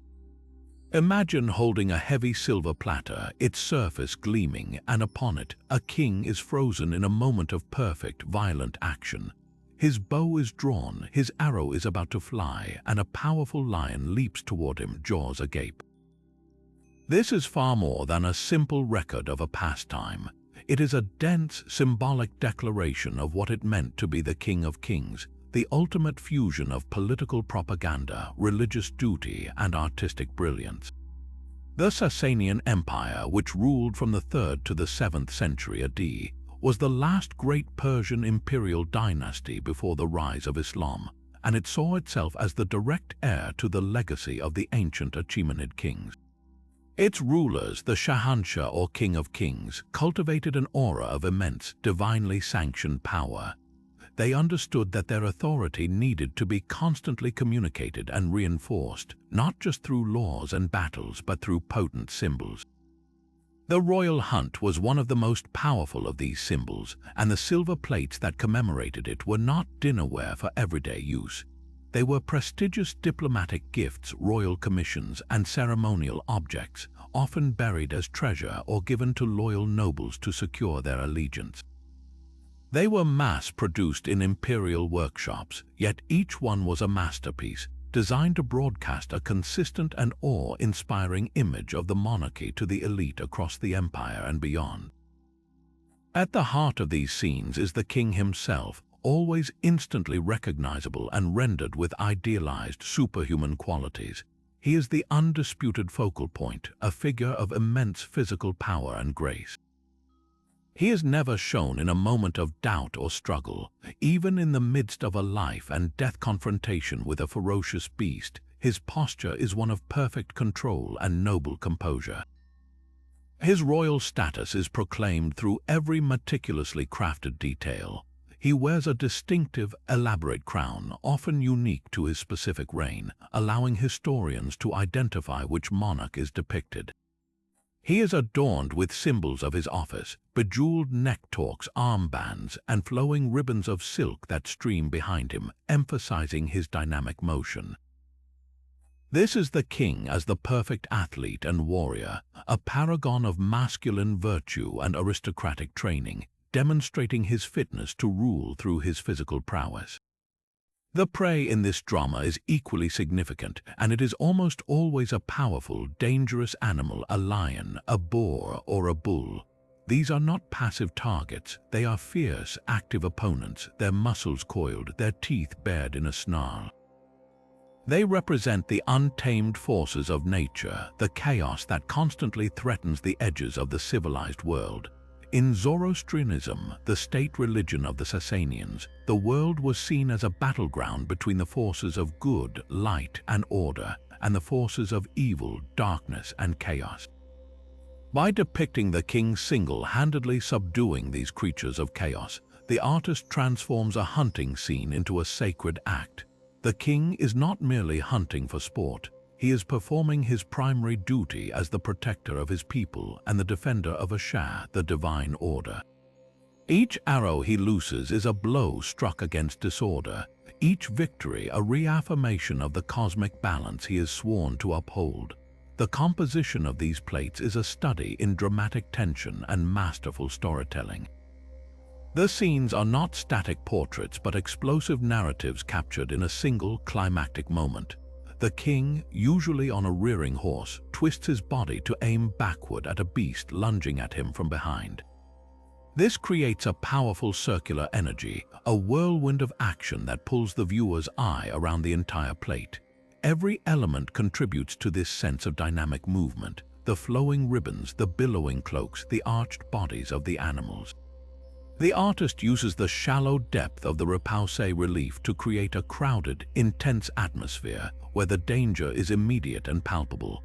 The king is often shown in the Parthian shot pose, a classic Iranian motif where a horseman turns fully around in his saddle to fire backward at full gallop. This is the ultimate symbol of mastery, effortlessly performing an incredibly difficult martial maneuver while in mortal peril, demonstrating supreme skill and unshakable courage. Beyond the immediate drama, these plates also reveal the intricate machinery of the royal court. While the king is always the solitary hero, he is often accompanied by an entourage that frames the action. Attendants on foot or horseback drive the game toward him, their role being to facilitate the king's triumphant moment rather than share in it. In some plates, a female figure, perhaps a queen or a goddess, stands to one side holding a ceremonial cloth or a ribbon, ready to crown the victor. Her presence adds a layer of divine sanction, suggesting the heavenly forces are witnessing and approving of the king's heroic act. Sometimes a tiny, winged putto or victory figure flies in to place a crown on the king's head, a visual motif borrowed from Roman art but repurposed to serve a distinctly Persian ideology of kingship. The legacy of these powerful images extends far beyond the fall of the Sasanian Empire. When Islamic armies conquered Persia in the 7th century, they inherited a rich visual culture and a sophisticated tradition of kingship. The symbolism of the royal hunt was too potent to disappear. It was seamlessly absorbed into the art of the Islamic world, appearing on textiles, metalwork, and manuscript illustrations for centuries. The image of the ruler as a hunter, a protector, and a divinely favored hero became a central theme in Islamic courtly art, from the courts of the Umayyads in Spain to the Safavids in Iran. The Sasanian silver plates, therefore, are not just beautiful relics of a lost empire.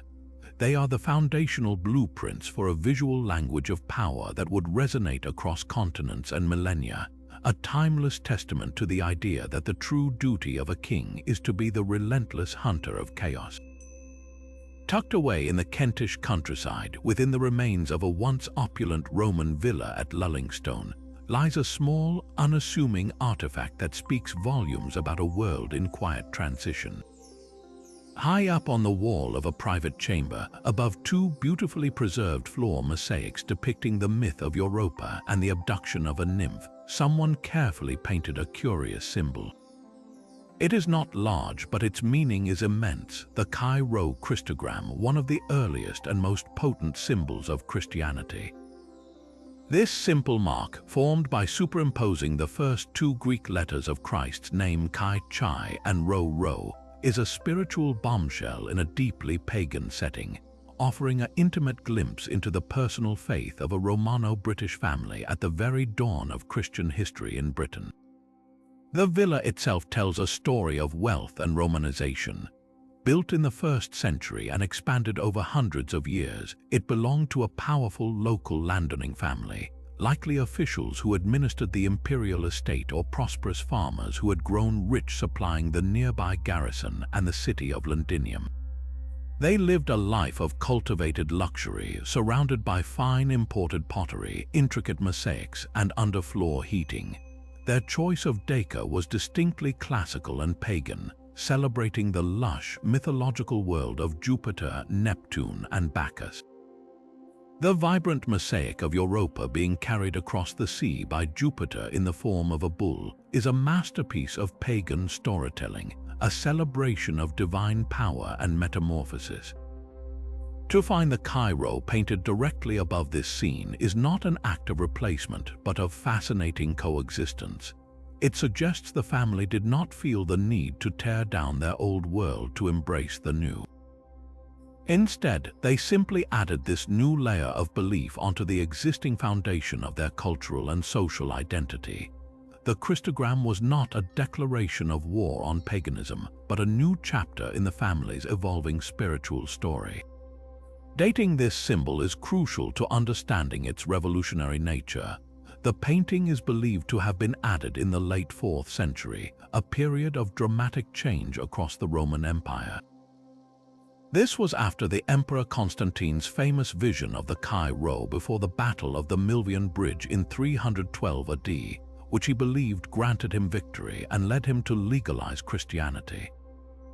It was also after Emperor Theodosius I made Christianity the official state religion of the empire in 380 AD. Yet, here in distant Britain, the old ways died hard. The presence of the Christogram in a private room rather than a public one is highly significant. This was not a symbol meant for impressing guests or proclaiming a political allegiance to the distant emperor in Rome. This was a personal statement of faith, a private devotion hidden away from the main reception rooms where the pagan mosaics still held sway. It points to a deeply personal conversion, perhaps of the paterfamilias, the head of the household, or another family member who used this chamber for private prayer and contemplation. The coexistence of these symbols reveals a world of nuanced belief, not one of sharp binary divisions. For this family, the pagan myths likely did not lose all their meaning. The stories of Jupiter and Europa may have been seen less as literal truths and more as cultural touchstones, beautiful allegories about power, destiny, and divine intervention that could comfortably sit alongside the newer, more exclusive truth of Christianity. This syncretic approach was common in the ancient world, where adopting a new god did not always require the outright rejection of the old ones. The Christian God could be seen as the most powerful deity to add to one's personal spiritual arsenal. The lulling stone Christogram, therefore, is a perfect snapshot of this transitional moment. It captures the very beginning of a process where Christianity started to move from the public edicts of emperors into the private hearts and homes of the provincial elite, slowly and subtly layering itself over a much older world of myth and meaning without immediately erasing it. Ultimately, the lulling stone Christogram is a profoundly human artifact. It is not the grand art of a cathedral or the formal doctrine of a council.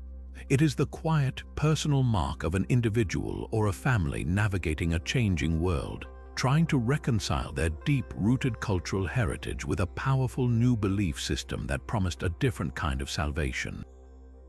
In that small, painted symbol, we see the end of one world and the beginning of another, not with a bang, but with a whisper on a villa wall. It is a testament to the idea that faith often arrives not by tearing down the old, but by finding a space for the new right beside it. Yet another tomb challenges our expectations, this time pulling us from the British villa to the sun-drenched coast of southern Italy, to a discovery that is both startlingly simple and profoundly deep. In 1968, just outside the Greek colony of Paestum, archaeologists uncovered a tomb that stands entirely alone in the classical world. Known as the Tomb of the Diver, it dates to around 470 BCE, a time when Greek culture flourished in this region, which the Romans would later call Magna Graecia. Unlike the lavish painted chambers of Etruria or Egypt, this tomb is modest, a simple stone box made of 5 limestone slabs. But on the inside of those slabs, a quiet revolution in art and thought is taking place. 4 of the walls depict a lively, realistic drinking party, a symposium in full swing. But it is the 5th slab, the one that served as the roof, that has captivated and puzzled historians for decades. Upon it, a single, solitary figure is captured in a graceful arc, diving from a precarious platform into an undefined expanse below. This lone diver plunges us into a mystery that touches on the very Greek conception of life, death, and the soul's ultimate fate. To understand the dive, we must first immerse ourselves in the scene that surrounds it, the symposium on the 4 walls. This is not the wild, chaotic revelry of the Etruscan tomb. It is an elegant, aristocratic affair. 5 male figures recline on couches, engaged in the rituals of a Greek symposium. They are not alone. Younger men, likely beloved Eromenos figures or attentive servants, are present, filling cups and engaging in conversation.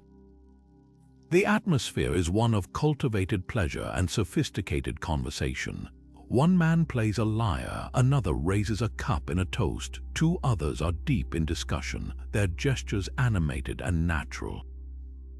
The artist has rendered them with a stunning realism and empathy, capturing a moment of genuine human interaction.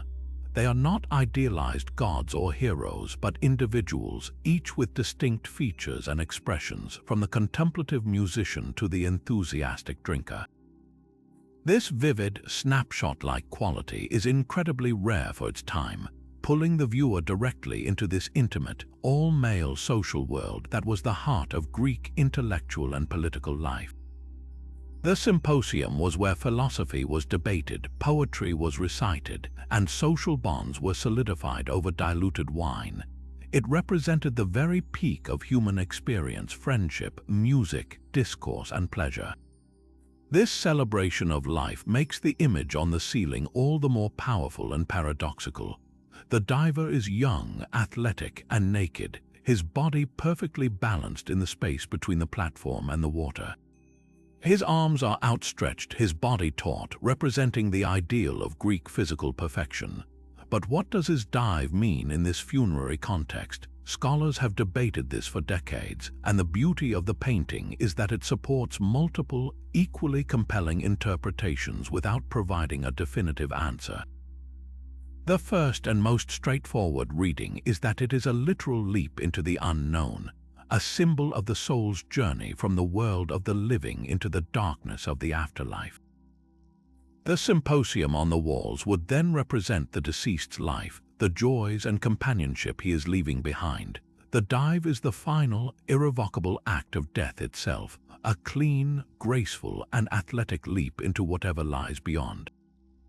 The platform could represent the threshold of life, and the undefined space below represents Hades, the Greek underworld, a shadowy realm from which there is no return. A second interpretation views the dive not as an end, but as a symbol of luxury and the elite lifestyle enjoyed by the deceased.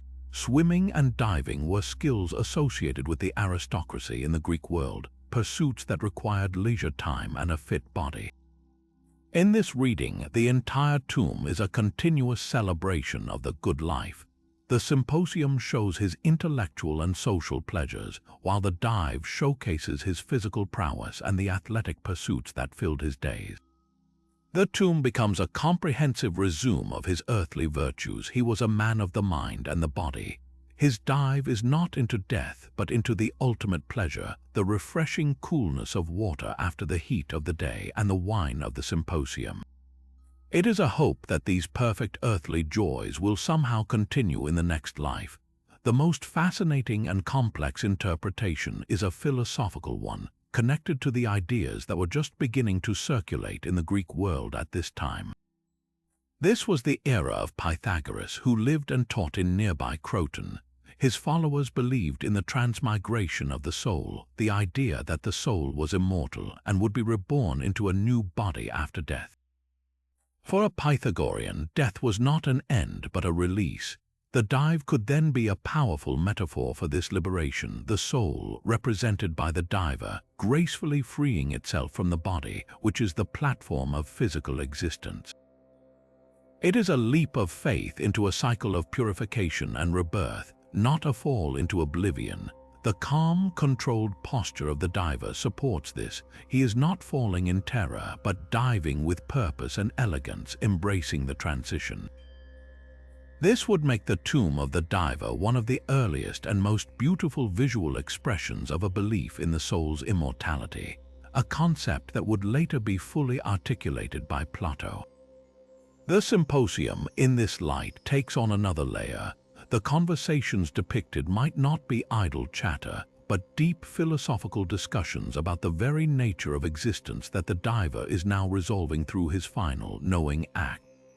The true genius of the tomb of the diver lies in its ability to hold all these meanings at once. It doesn't force us to choose between a symbol of death, a badge of status, or a promise of rebirth.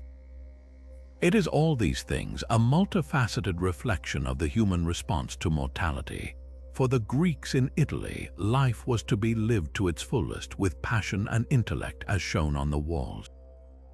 But death was also a reality, and they met it not with the terror of Ammit or the detailed maps of the Egyptians, but with a simple, beautiful, and ultimately hopeful image, a single, perfect dive from the known into the unknown. It is a testament to a culture that could find profound meaning in a single human form, using the grace of an athlete to ask the most enduring question of all. Stepping through the doorway of a luxurious Pompeian home known as the House of the Vetii is like entering a world where business and myth collide in the most charming way imaginable. The owners, Aulus Vettius Conviva and Aulus Vettius Restitutus, were not old money aristocrats. They were freedmen, former slaves who had been granted their freedom and had climbed the social ladder through sheer commercial hustle.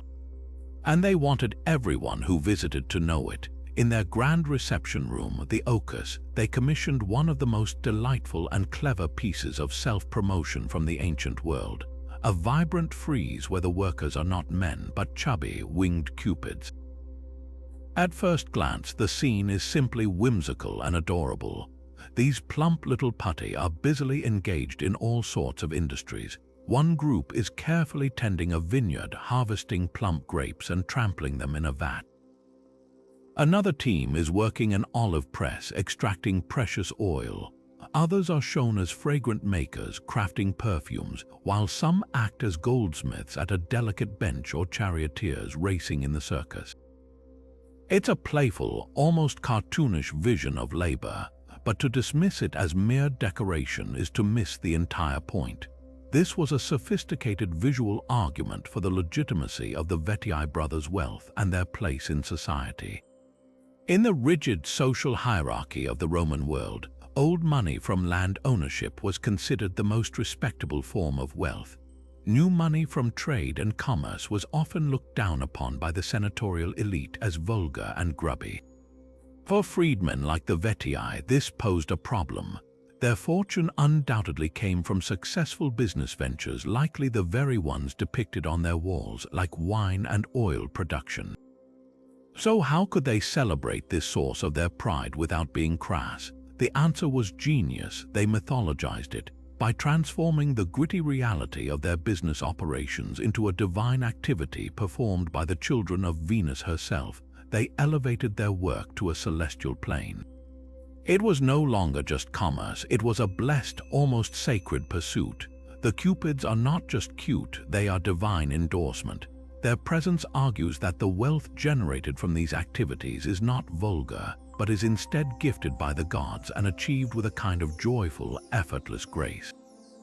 This clever reframing also served to distance the owners from the actual, messy labor itself. The Vetii brothers were no longer mere shopkeepers or factory owners, they were patrons of these divine endeavors. The frieze does not show human slaves or workers toiling in the heat. It shows magical beings happily at work, which implies that the enterprise is blessed and prosperous without requiring the direct, sweaty effort of the masters. This allowed the Vetii to have their cake and eat it too. They could proudly display the sources of their wealth while maintaining the dignified facade of leisure expected of a sophisticated Roman homeowner. The message was clear: our success is so great, even the gods' own children work for us. Beyond justifying their wealth, the frieze was a bold declaration of their cultivated world. The depiction of these various industries, winemaking, perfume-making, goldsmithing, showcased a deep knowledge of and participation in the luxury trade that fueled the Roman economy. It demonstrated their paideia, their cultural refinement. They weren't just selling wine, they were connoisseurs of the grape. They weren't just merchants, they were patrons of the arts and crafts that defined civilized life. Every chariot race depicted wasn't just about sport, it was a signal that they had the wealth and status to be enthusiasts of the most popular and expensive public spectacle in Rome. The entire frieze functions as a resume of their sophistication, proving that despite their humble origins, they now possessed the taste, knowledge, and financial power to live as gentlemen.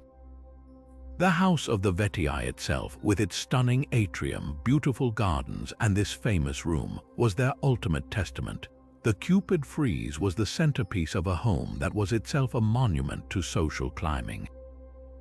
Every visitor, from client to rival, would have been received in this room and would have understood the nuanced message woven into the walls.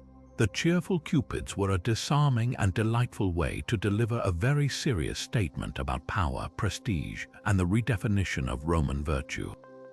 They represent the dream of every freedman, to transform the memory of servitude into a narrative of divine favor and commercial genius, proving that in the new Roman world, merit and money could indeed buy you a place among the gods, or at least a house fit for them. High above the Valley of Mexico, in a city so awe-inspiring that the later Aztecs would believe it was built by gods, the very walls themselves were considered sacred texts. This is Teotihuacan, the city of the gods, a sprawling metropolis that was once one of the largest in the entire ancient world. But unlike the Maya with their carved stelae or the Egyptians with their papyrus scrolls, Teotihuacan remains shrouded in a peculiar silence. Its people left behind no decipherable written records, no royal tombs filled with named kings. Their history, their beliefs, their very thoughts were not inscribed in words but painted on the walls of their temples, their palaces, and their apartment compounds. The Teotihuacan murals are their voice, and to understand them is to listen to a complex, symbolic language where water, war, and divinity flow together in a mesmerizing dance of color and form. Walking through the city's vast ceremonial plaza, the Street of the Dead, one would have been surrounded by a symphony of color. The buildings, now stark and stone, were once coated in bright red plaster and adorned with brilliantly painted murals. These were not mere decorations, they were integral to the city's identity, a continuous visual narrative that reinforced a shared worldview for every citizen, from the highest priest to the most humble artisan. The most pervasive and powerful figure in this painted world is the storm god, known to the later Aztecs as Tlaloc, though his Teotihuacano name is lost to us. He is instantly recognizable, his goggled eyes formed by a pair of serpents meeting nose to nose, his fearsome fanged mouth, and often a distinctive handlebar mustache. He is not merely a bringer of rain, he is the master of life-giving water and the terrifying power of the storm. In a region where the success of the maize harvest, and thus the survival of the entire city, hinged entirely on the seasonal rains, Tlaloc was the ultimate arbiter of fate. His image, repeated on countless walls, was a constant reminder of the city's dependence on and negotiation with the divine forces of nature. The true genius of the Teotihuacan artistic language, however, lies not in the deity himself, but in the intricate, flowing world that surrounds him. The murals are dominated by a lush, aqueous paradise. Undulating lines of blue and green represent water, the lifeblood of the city.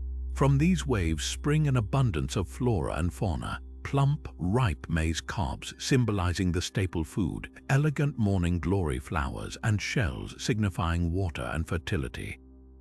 This is not a random collection of pretty images. It is a meticulously constructed vision of a perfect, watery, and abundant world, a cosmological diagram of how the Teotihuacanos believed the universe should be. The paintings were a form of sympathetic magic. By covering their city with images of abundance and flowing water, they were actively persuading the gods to make that reality manifest. They were painting the world into existence year after year. This connection between image and power becomes even clearer when we examine where these murals were placed. They were not hidden away in dark temples for the eyes of priests alone. They adorned the walls of sprawling residential compounds like the famous Tetaitla and Tepantitla apartments. This suggests that the state-sanctioned ideology they promoted was disseminated to all levels of society. A farmer returning from his milpa or a potter finishing her work would live surrounded by these visions of Tlaloc's watery paradise.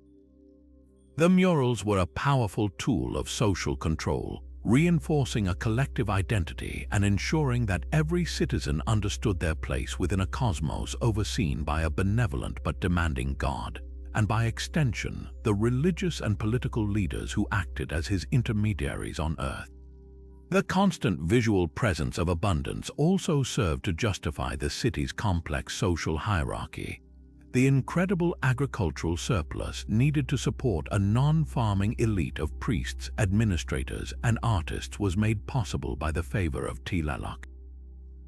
The murals argued that this system was not just a social construct but a divine mandate, a necessary order to maintain the cosmic balance and keep the water flowing. Yet there is another, more unsettling side to this watery paradise. Intertwined with the flowing streams and blooming flowers are more martial symbols.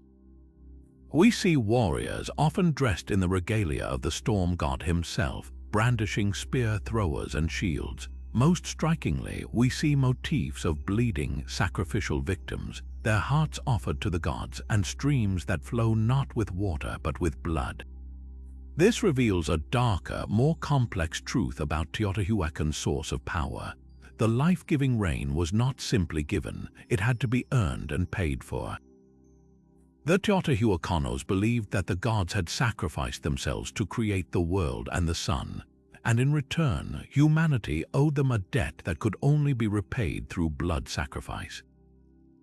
The water that sustained the maize and the blood spilled on the temple altars were two sides of the same sacred liquid, both essential for the renewal of life and the continuation of the cosmos. The paradise depicted on the walls was not free.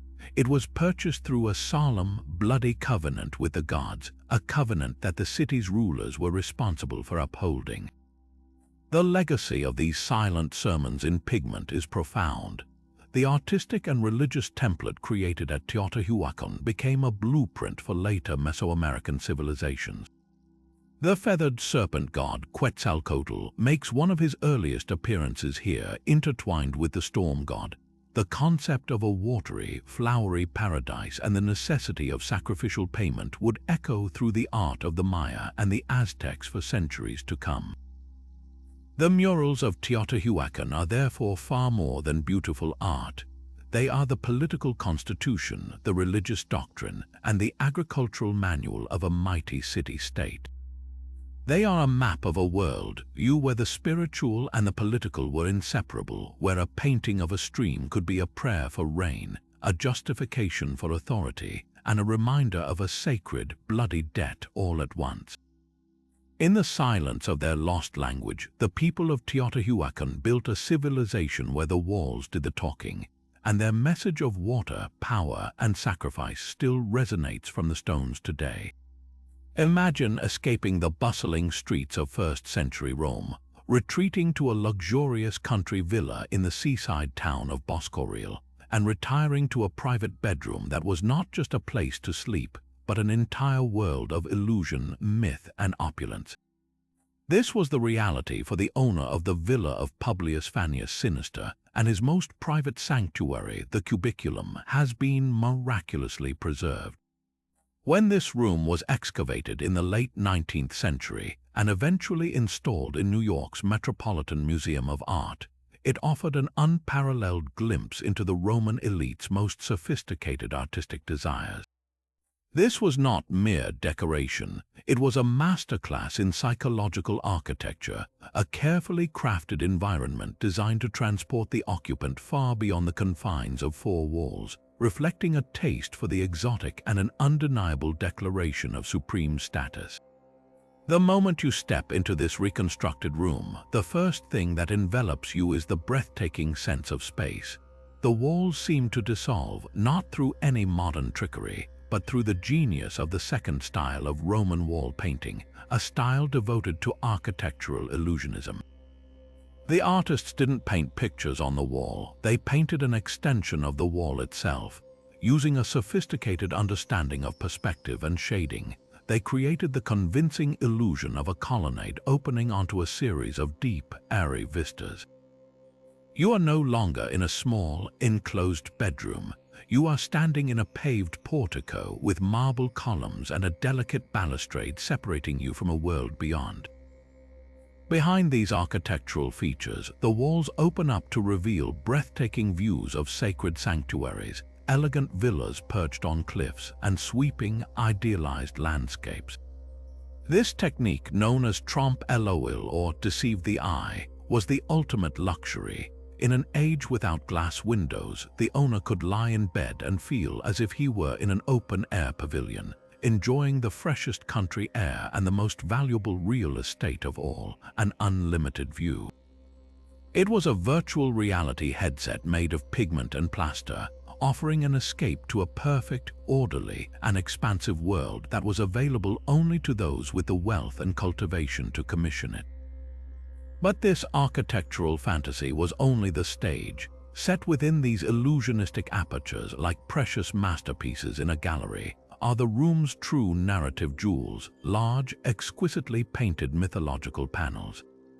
These are not random choices. Each one was carefully selected to resonate with the room's function and to reflect well on the owner's intellect. In one panel, we see the tragic figure of Pasiphae, the Queen of Crete, who confides her unnatural desire for a bull to her skilled but horrified artisan, Daedalus. It's a scene of powerful, forbidden passion and ingenious craftsmanship. On another wall, the elegant goddess Harmonia, the personification of harmony and concord, is shown preparing for her marriage to Cadmus. These myths provided a sophisticated backdrop for the room's activities, stories of love, desire, and divine order that would have been familiar and stimulating topics of conversation for the educated elite who might have been received here. They transformed the cubiculum from a simple sleeping area into a space for intimate discourse and intellectual display. proving the owner was not just wealthy, but also a man of culture and learning who appreciated the complex stories of the Greek world. The true mastery of the room's design lies in its holistic harmony. Every single element, from the grandest illusion to the smallest detail, works in concert to create a singular, immersive experience. The color palette is deliberately restrained and elegant, dominated by rich Pompeian reds, deep blacks, and warm ochres, which would have glowed magnificently in the flickering light of oil lamps, making the illusory architecture seem to shift and breathe. The painted marble columns and delicate gold details mimic the most expensive materials money could buy, allowing the owner to enjoy the idea of a marble-clad palace at a fraction of the cost.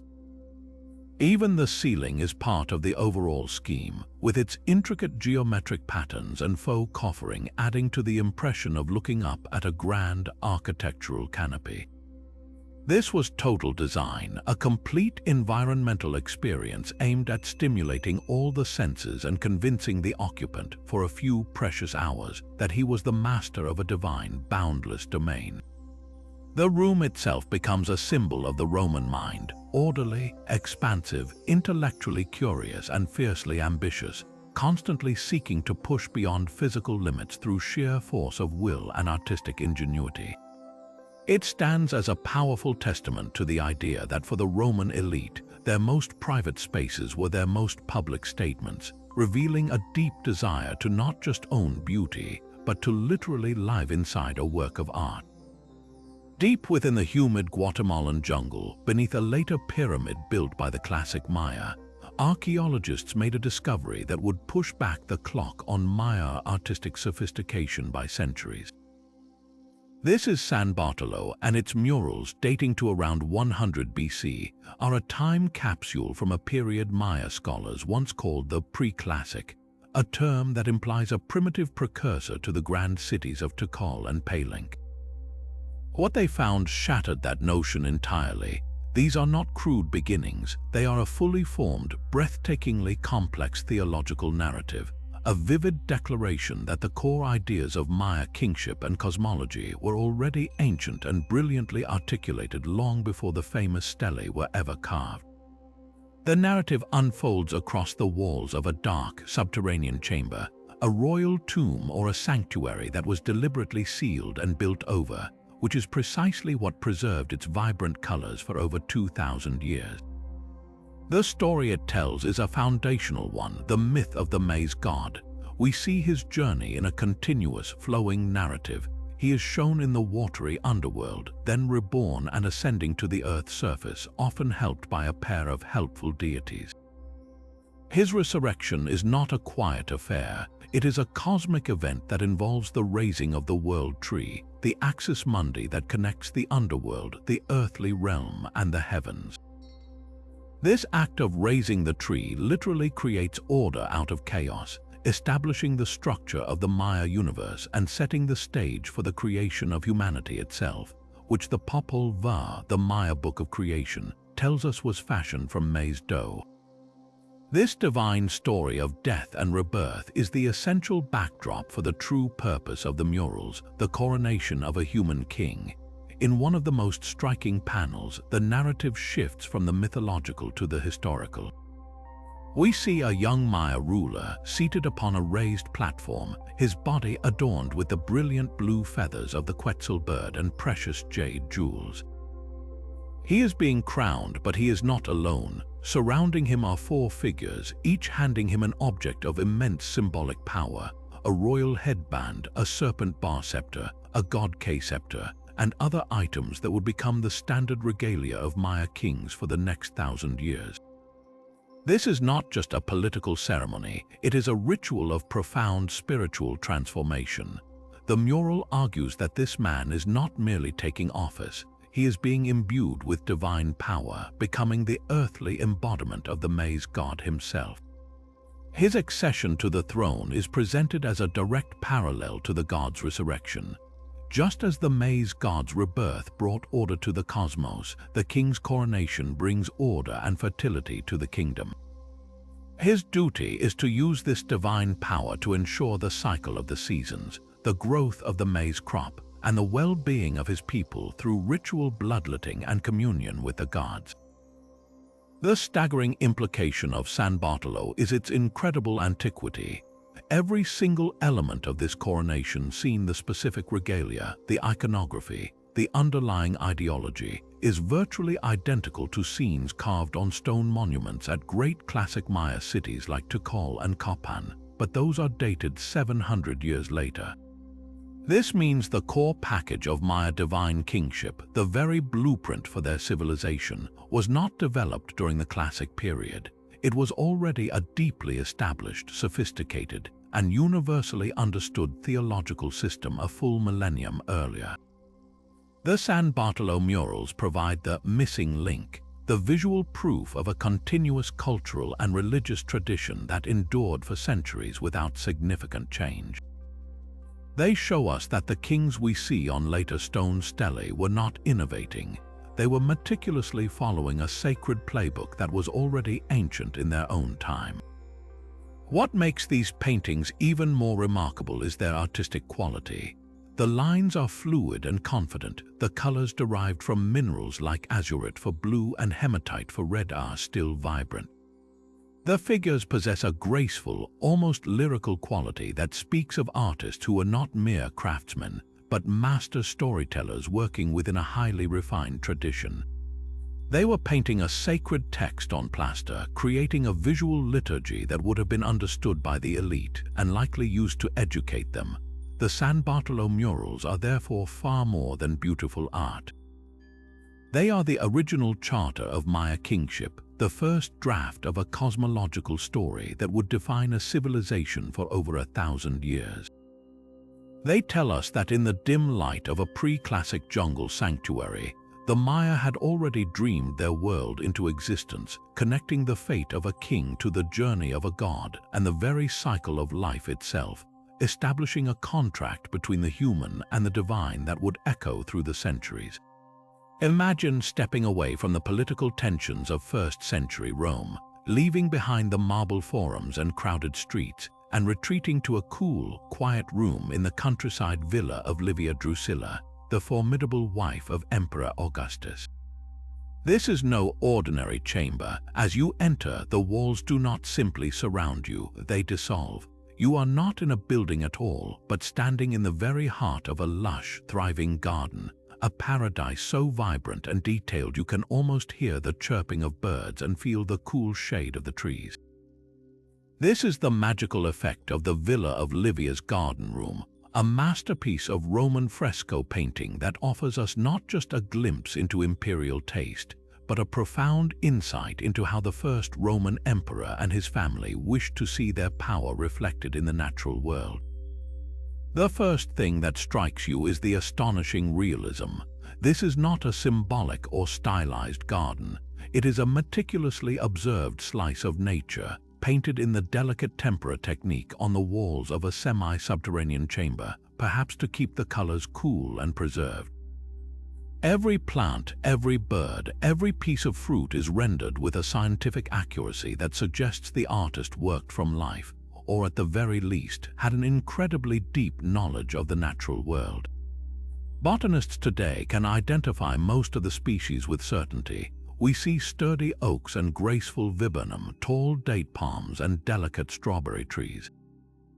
There are irises, poppies, and periwinkles blooming at the base of the trees, and this flora is teeming with life, a rich variety of birds from a majestic goldfinch and a sharp-eyed magpie to a gentle song thrush, all going about their business, perched on branches, pecking at fruit, or simply singing.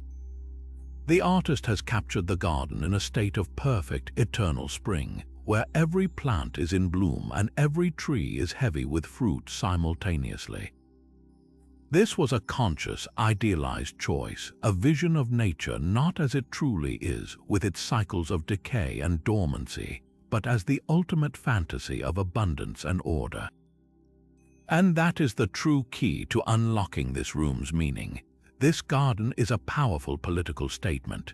In the turbulent years following the Roman civil wars, Augustus famously claimed he had transformed Rome from a city of brick to a city of marble. He brought not just political peace, the Pax Augusta, but also economic and agricultural prosperity. This painted garden is the visual embodiment of that claim. By depicting a world where nature is perfectly ordered, endlessly fertile, and completely peaceful, notice there are no predators here. No cat stalking the birds. Livia's garden room becomes a metaphor for the new golden age Augustus had ushered in. The emperor's power is so great that it even tames and perfects nature itself. The room argues that under his benevolent rule, the entire Roman world could become this kind of abundant, safe, and harmonious paradise.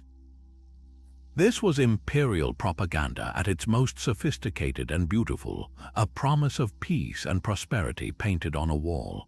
The symbolism runs even deeper when we consider the specific plants chosen. This was not a random assortment of pretty flowers. Many of the species carried heavy symbolic weight in the Roman world. The oak tree was sacred to Jupiter, king of the gods, and by association to Augustus himself, creating a direct link between the emperor's power and divine authority. The laurel tree was intimately associated with Apollo, Augustus's personal patron deity, and its leaves were used to weave the crown of victory. The pomegranate, bursting with countless seeds, was a universal symbol of fertility and abundance. Even the birds are symbolic. The goldfinch, for instance, was associated with fertility and the cycle of life. Every element in this artificial ecosystem was carefully selected to reinforce a message of divinely blessed rule, victory, wealth, and endless renewal. This was a garden designed by ideology as much as by horticulture. Furthermore, the very act of creating this room was a spectacular display of control. In an era before greenhouses or elaborate engineering could keep exotic plants alive year-round in Italy, the Roman elite found another way to master nature. They painted it into permanent submission. By bringing this impossibly perfect, eternal garden indoors, Livia and Augustus demonstrated their ability to conquer even the seasons. They could enjoy the beauty and symbolism of a thriving garden in the depths of winter or the heat of summer, untouched by drought, frost, or blight. It was the ultimate luxury and the ultimate power trip, a complete dominion over the natural world, achieved not through agriculture but through art. The room served as a tranquil retreat, a refugium from the pressures of court life, but it was also a potent reminder to any privileged guest that their hosts held sway over everything, from the Senate to the very patterns of growth and life. The villa of Livia's garden room is therefore a perfect paradox, a celebration of nature's beauty that is, at its heart, a monumental testament to the human desire to control it, a serene and breathtakingly beautiful declaration of imperial power painted in every leaf, every branch, and every feather. Leaving behind the serene, eternal spring of Livia's garden, we now descend into a much more practical, yet no less profound, vision of paradise. Our journey takes us across the Mediterranean to a dusty, secluded village at Thebes, home to a community of the most skilled workers in all of Egypt. This is Deir el-Medina, and here, in the nearby hills, we find the final resting place of a man named Sennacherib. His title was Servant in the Place of Truth, meaning he was one of the elite artisans and craftsmen who carved and decorated the very royal tombs in the Valley of the Kings. Sennacherib's own tomb is a humble masterpiece, a world away from the grand pyramids of pharaohs, yet its walls hold one of the most complete and heartfelt prayers for eternity ever painted. They do not show him in the presence of gods or kings, but rather immersed in the very work that defined his life, ensuring that his afterlife would be one of perfect, endless abundance. The moment you step into Sennacherib's tomb, you are greeted by a vibrant tapestry of agricultural life. The walls are a detailed instruction manual for the perfect farm, a vision of an idealized Nile Valley in perpetual harvest. We see Sennacherib and his wife, Eanfoti, not as passive recipients of divine grace, but as active, joyful participants in the process of creation. In one continuous scene, they are shown plowing the rich, black earth with a team of oxen. The animals strain against their yoke, their muscles rendered with careful observation, while Senegum guides the plow with practiced ease. Following directly behind, another figure, perhaps his son, scatters precious seeds from a basket into the freshly turned furrows. This is more than a simple farming scene. It is the first step in a magical cycle. The Egyptians believed that by depicting an act in such precise, ritualistic detail, they could make it eternally true. By painting the sowing of the seeds, Senegum was guaranteeing an endless supply of grain, the very foundation of life and the primary ingredient for bread and beer, the staples of the Egyptian diet for all eternity. The narrative then flows seamlessly into the harvest. The walls burst with golden wheat, so tall it reaches the shoulders of the workers. Senegum and his family are shown cutting the stalks with sickles, gathering the sheaves, and meticulously tying them into bundles. The action doesn't stop there. We then follow the grain to the threshing floor, where a team of donkeys is driven in circles to trample the sheaves and separate the valuable kernels from the chaff. Finally, we see the winnowing, where women toss the mixture into the air so the wind can carry the lighter chaff away, leaving a clean pile of grain ready for storage. This is not a generic image of farming. It is a specific, step-by-step recounting of the entire process from soil to sack. The artists have captured the rhythm of the work, the communal effort, and even the gentle breeze of the wind. For Senegum, this was the ultimate insurance policy. He was ensuring that the crucial, life-sustaining work of food production would continue flawlessly in the field of reeds, magically provisioning his car or spirit forever. But the tomb's vision of provision extends far beyond the fields. Senegum, as a master craftsman, also ensured his eternal comfort by depicting the other essential crafts of Deir el-Medina. In another panel, we see him as a carpenter, skillfully crafting a luxurious bed and a beautifully inlaid chair. His tools are laid out beside him, each one recognizable and accurately drawn. His wife is shown nearby, working at a loom, weaving the fine linen that would clothe them both in the afterlife. These scenes are deeply personal. This isn't just any furniture or clothing. It is the specific output of Senegum's own hands, the work he was most proud of. By painting himself engaged in his craft, he was not only guaranteeing that he would have fine things, but also that he would enjoy the eternal pleasure of practicing the skilled work that gave his life meaning and status. The afterlife for an Egyptian artisan was not about endless leisure.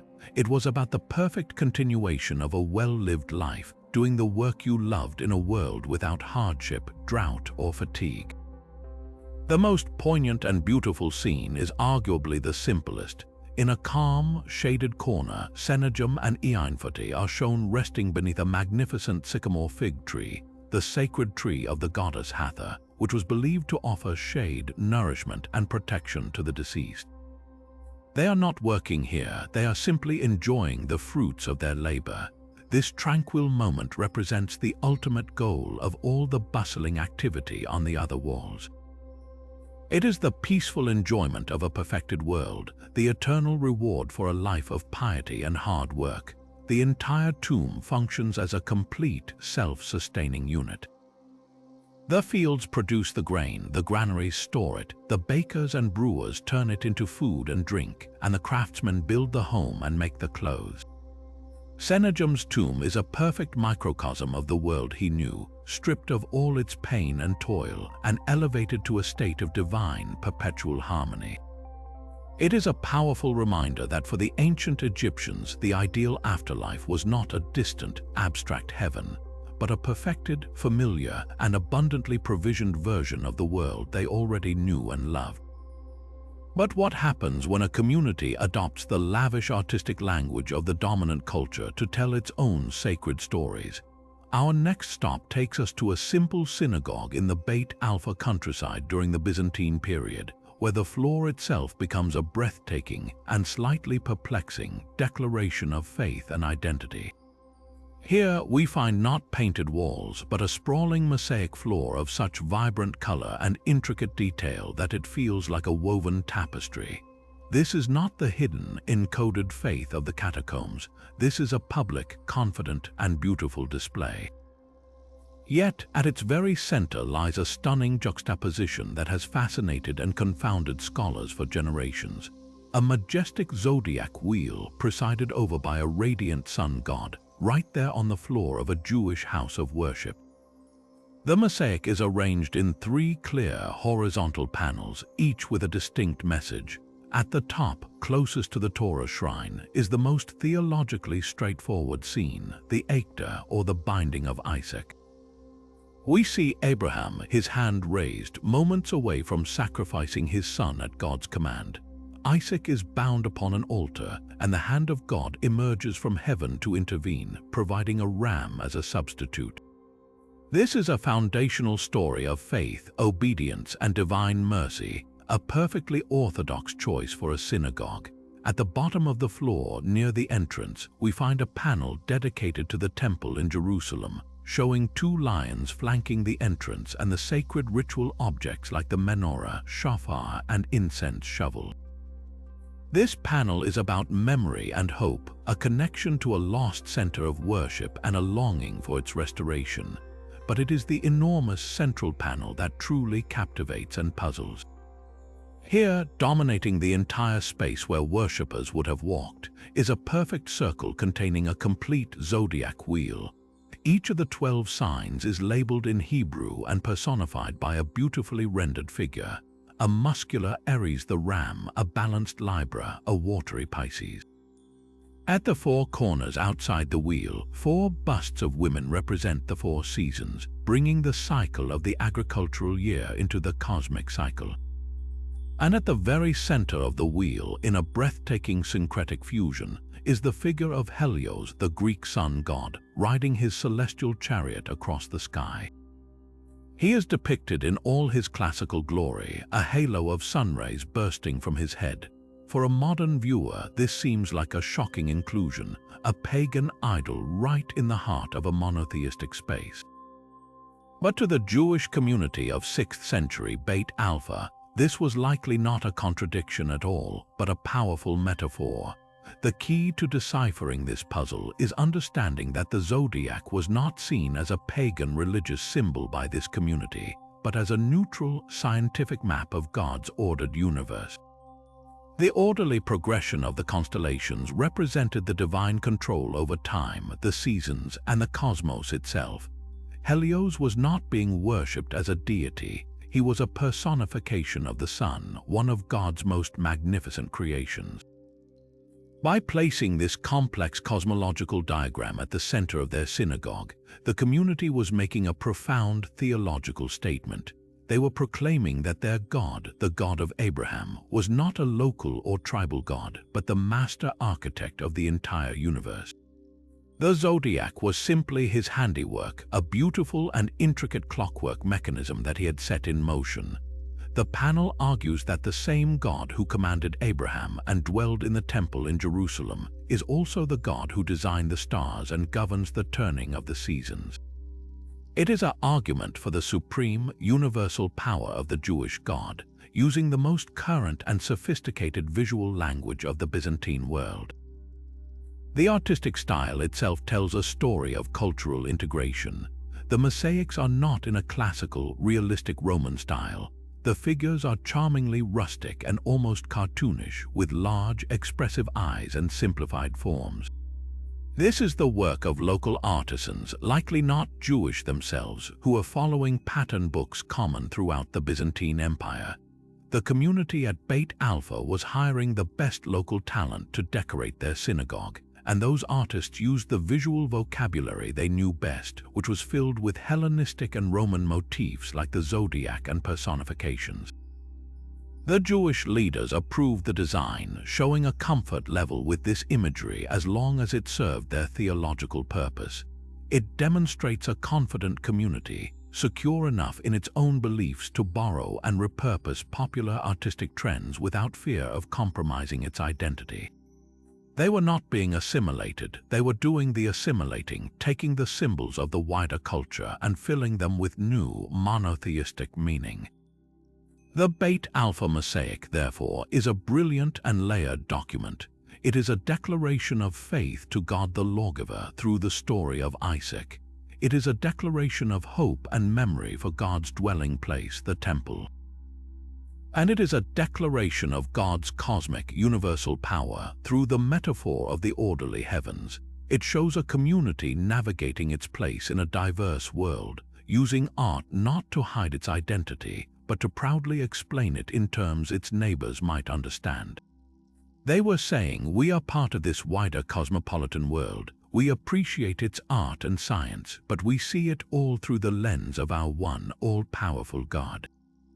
The floor is a perfect, walking meditation on the relationship between the divine and the mundane, between the specific covenant with a people and the universal laws that govern all creation. Yet the power of the Alexander Mosaic lies not only in its breathtaking composition, but in the mind-bending technical mastery that brought it to life. We must remember that this entire epic scene, measuring nearly 8.5 by 16 feet, is not a painting. It is composed of over 1.5 million individual colored stones, each one a tiny tessera meticulously cut and placed to form the image. This technique, known as tessellation, is an art form of almost unimaginable patience and precision. The anonymous workshop of mosaicists in Pompeii didn't just copy the original painting, they translated it into an entirely different medium, a process that required its own unique genius. They had to break down the painter's subtle brushstrokes and gradients of color into a grid of discrete, solid blocks. To capture the soft modeling of a horse's flank or the terrified expression on a soldier's face, they employed an astonishing range of materials. Rather than just local stone, they used imported glass pastes to achieve vibrant yellows and that unforgettable, searing red. They used different types of marble for pure whites and deep blacks, and even incorporated precious Egyptian blue glass for the most intense highlights. The size and shape of the tesserae were varied, strategically smaller, finer cubes for detailed areas like faces and hands, and larger, more roughly cut pieces for backgrounds and clothing, creating a subtle textural variation that adds to the realism when viewed from the correct distance. This was pixel art on a monumental scale, each tiny stone a deliberate choice in service of the whole, a testament to Roman craftsmanship's ability to replicate and even enhance the illusionistic effects of Greek painting in a far more durable form. This raises the tantalizing question of the original masterpiece that inspired it. While the mosaic is a Roman creation, its soul is profoundly Greek. Most scholars agree it is a remarkably faithful copy of a famous panel painting from the late 4th or early 3rd century BCE, a work lost to us but described by ancient historians.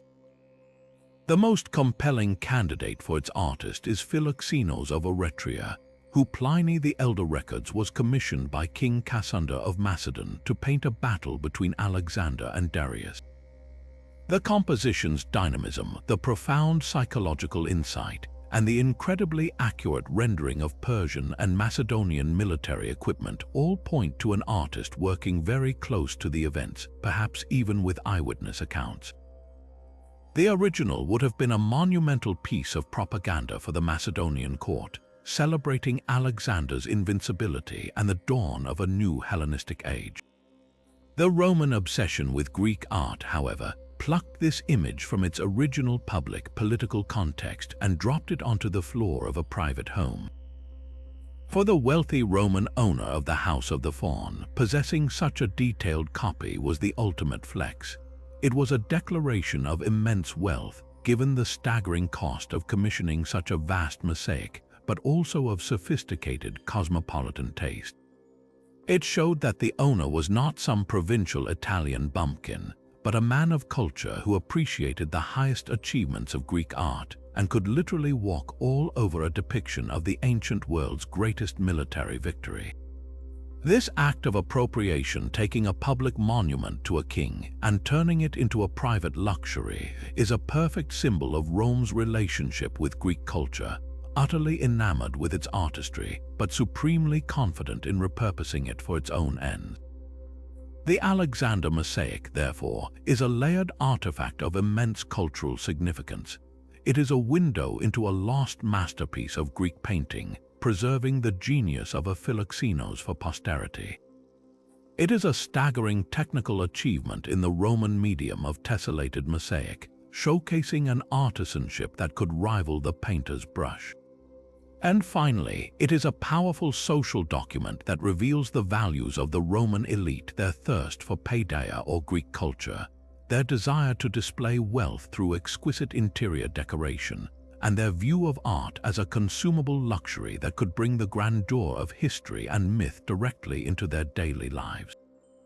It represents a moment of perfect cultural fusion, where Greek artistic vision met Roman technical ambition to create a work that has mesmerized viewers for 2 millennia, forever freezing the world-changing moment a young king locked eyes with an emperor and history pivoted. But while the great pharaohs of Egypt built their legacies in stone and gold, the path to the throne was often paved with ambition and battlefield glory. Our next stop takes us to the dusty cliffs of Saqqara, to a tomb that tells the story of a man's ruthless climb from general to god-king.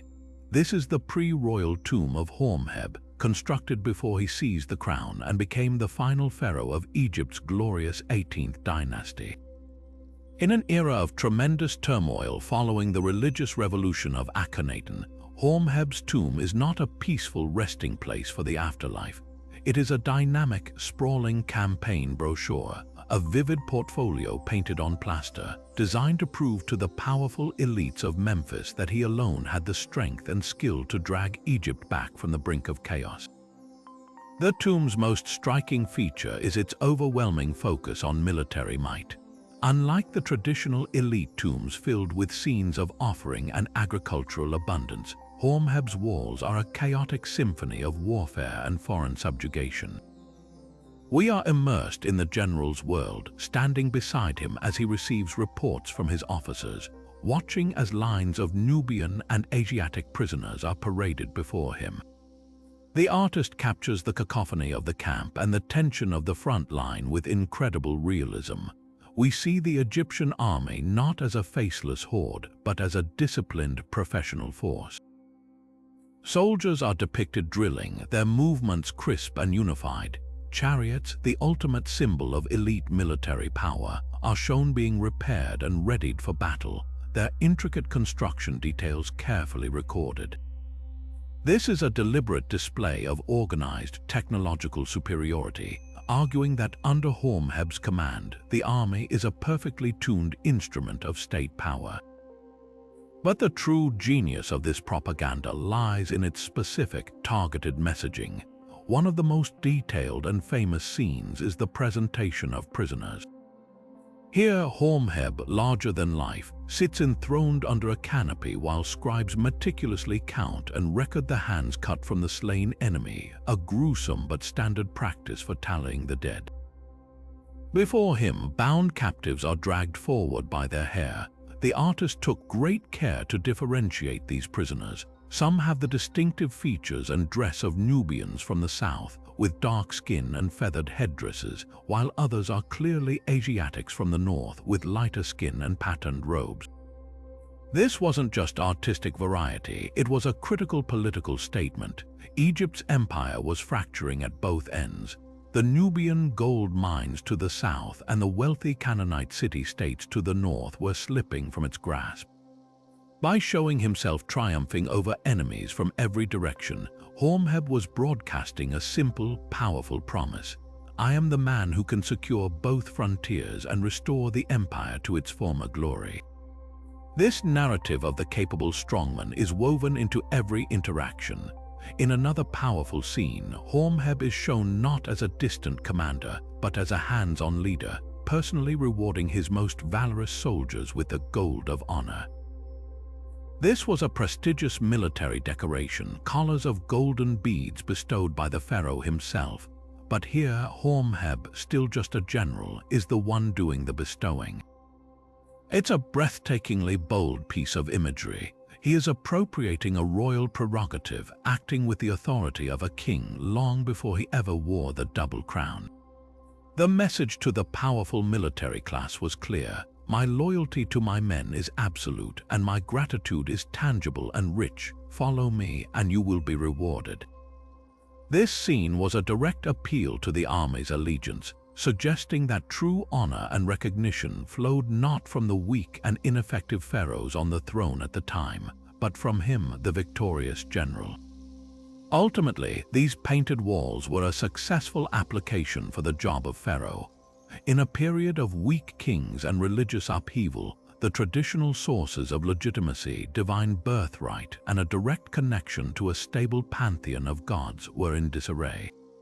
Horemheb's tomb argues for a new kind of legitimacy, one based on merit, military success, and the ability to impose order.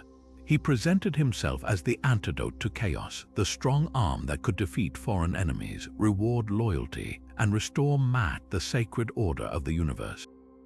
The tomb's location in Saqqara, the burial ground for the ancient capital of Memphis and the heart of Egypt's administrative and military power, was no accident. His audience was the very class of scribes, priests, and officers whose support he needed to seize power. He wasn't just building a tomb, he was launching a campaign. And it worked. These scenes of calculated power, painted in a private tomb, were the foundation upon which he built his claim to the throne, proving that in ancient Egypt the pen, or in this case the painter's brush, could be just as mighty as the sword. Let's return to the Villa of the Mysteries, but this time let's walk through the initiation step by step, seeing it through the eyes of the young woman at its heart. This isn't just a series of images, it's a sacred script for the most profound psychological and spiritual journey of her life. A ritual that promised women a direct, ecstatic connection to the divine that was largely denied to them in the public, male-dominated religion of Rome. The first stages of the fresco show the preparatory rites, the calm before the spiritual storm. We see the initiate being attended to by servants. Her hair is carefully styled, and she is adorned with a laurel wreath. This isn't just about looking her best, it's a ritual of purification and separation. She is being physically prepared, set apart from her everyday identity to become a vessel for the god. She then moves to make a traditional offering, a libation, at a small altar. This act establishes her piety and her willingness to participate, showing the gods she is a worthy candidate for the revelation to come. The mood here is one of quiet, solemn anticipation. The artist uses softer colors and calm poses, lulling us into a sense of serene ritual. Then, the scene plunges into the heart of the mystery, the moment of terrifying revelation that forms the dramatic core of the entire cycle. The initiate, often identified as the kneeling woman, recoils in sheer, unadulterated horror. Her body is twisted away, her eyes wide with a fear that is almost palpable across the centuries. What has caused this primal reaction? She is looking at a large, shrouded object that an older female figure, likely her spiritual guide or a senior priestess, is unveiling. Most scholars agree this object is a phallus, the ritualistic symbol of Dionysus's raw, generative, life-creating power. To the modern eye, this seems shocking or even vulgar, but in the context of the rite, this was the sacred mysterion itself. Her terror is not one of simple disgust. It is the overwhelming, awe-stricken fear of coming face to face with the raw, untamed, and primal force of the god himself. It is the death of her old, mundane self. Her previous identity is shattered in this single, terrifying instant, making way for a new spiritual birth. This is the crucial catharsis, the necessary pain before the ecstasy, but she is not abandoned in her terror. The presence of divine helpers is central to guiding her through this traumatic transition. The winged goddess Eidos, a personification of holy awe or reverence, stands nearby, perhaps to represent the very emotion the initiate is experiencing or to offer comfort. Most importantly, we see Dionysus himself, the source of all this chaos, but he is depicted in a state of serene, languid bliss. He reclines in the lap of his mother, Semele, looking out at the scene with a detached calm. His peaceful demeanor is a powerful promise. While the path to enlightenment is frightening and painful, union with the god himself is the source of ultimate peace and transcendence. His Theseus staff, a symbol of his benevolent power, stands upright, a beacon of stability amidst the turmoil. Following this climactic unveiling, the scenes shift toward resolution and purification. The initiate is shown participating in a sacred dance, shaking a sistrum, her movements ecstatic and free.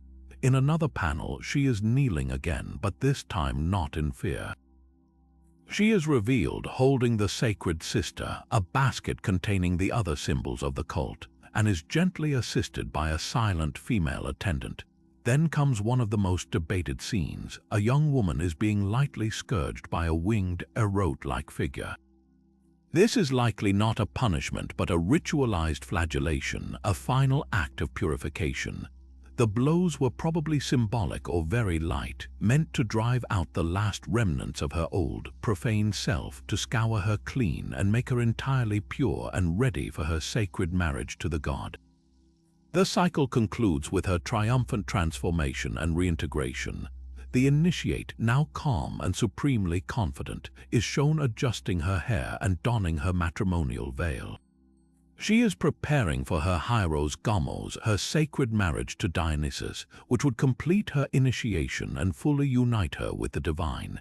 She is no longer a frightened girl but a confident bacchante, a priestess of the god. Seated beside her is the lady of the villa herself, witnessing the entire ceremony with a look of serene approval. This final detail is critically important. It connects this powerful spiritual transformation directly to the wealthy Roman matron who owned this villa and likely sponsored this very cult. For her, having these rites painted in her home was a permanent testament to her own piety, her elevated status within this exclusive spiritual community, and the divine favor she believed it brought upon her household. In a society that offered women limited formal power, the Dionysian mysteries provided a parallel path to authority, spiritual fulfillment, and a terrifying, glorious, transformative encounter with the divine that was entirely their own. From the dynamic bull-leaping acrobats of Minoan Crete to the serene, cosmic order of a Chinese silk banner, from the terrifying divine revelations in a Pompeian villa to the joyful eternal harvest in an Egyptian craftsman's tomb, our journey through these 30 ancient paintings reveals a breathtaking tapestry of human expression. We have stood beside Roman generals and Mayan kings, peered into the secret rites of mystery cults, and witnessed the intimate prayers of individuals hoping to cheat death itself. Each brushstroke, each mosaic tile, each carved line was a deliberate choice, a voice from the past trying to communicate what it meant to be alive in their world. What becomes overwhelmingly clear is that for our ancient ancestors, art was never merely decoration. It was a fundamental technology for navigating existence. It was a map for the soul's journey after death, a contract with the gods, a weapon of political propaganda, a shield for hidden faith, and a manifesto of cultural identity. The Egyptians painted their tombs to magically provision an eternal, perfect version of life. The Romans used illusionistic frescoes to expand their homes into idealized philosophical realms. The Minoans, Etruscans, and Maya used their walls to depict rituals that bound their communities together through shared ceremony and belief. In every case, the art served a vital purpose, seamlessly blending the spiritual with the political, the personal with the universal. The true magic lies in the stunning diversity of answers to life's biggest questions that these artworks provide. The hopeful Etruscan view of an eternal banquet stands in stark contrast to the Egyptians' meticulous preparation for a final judgment.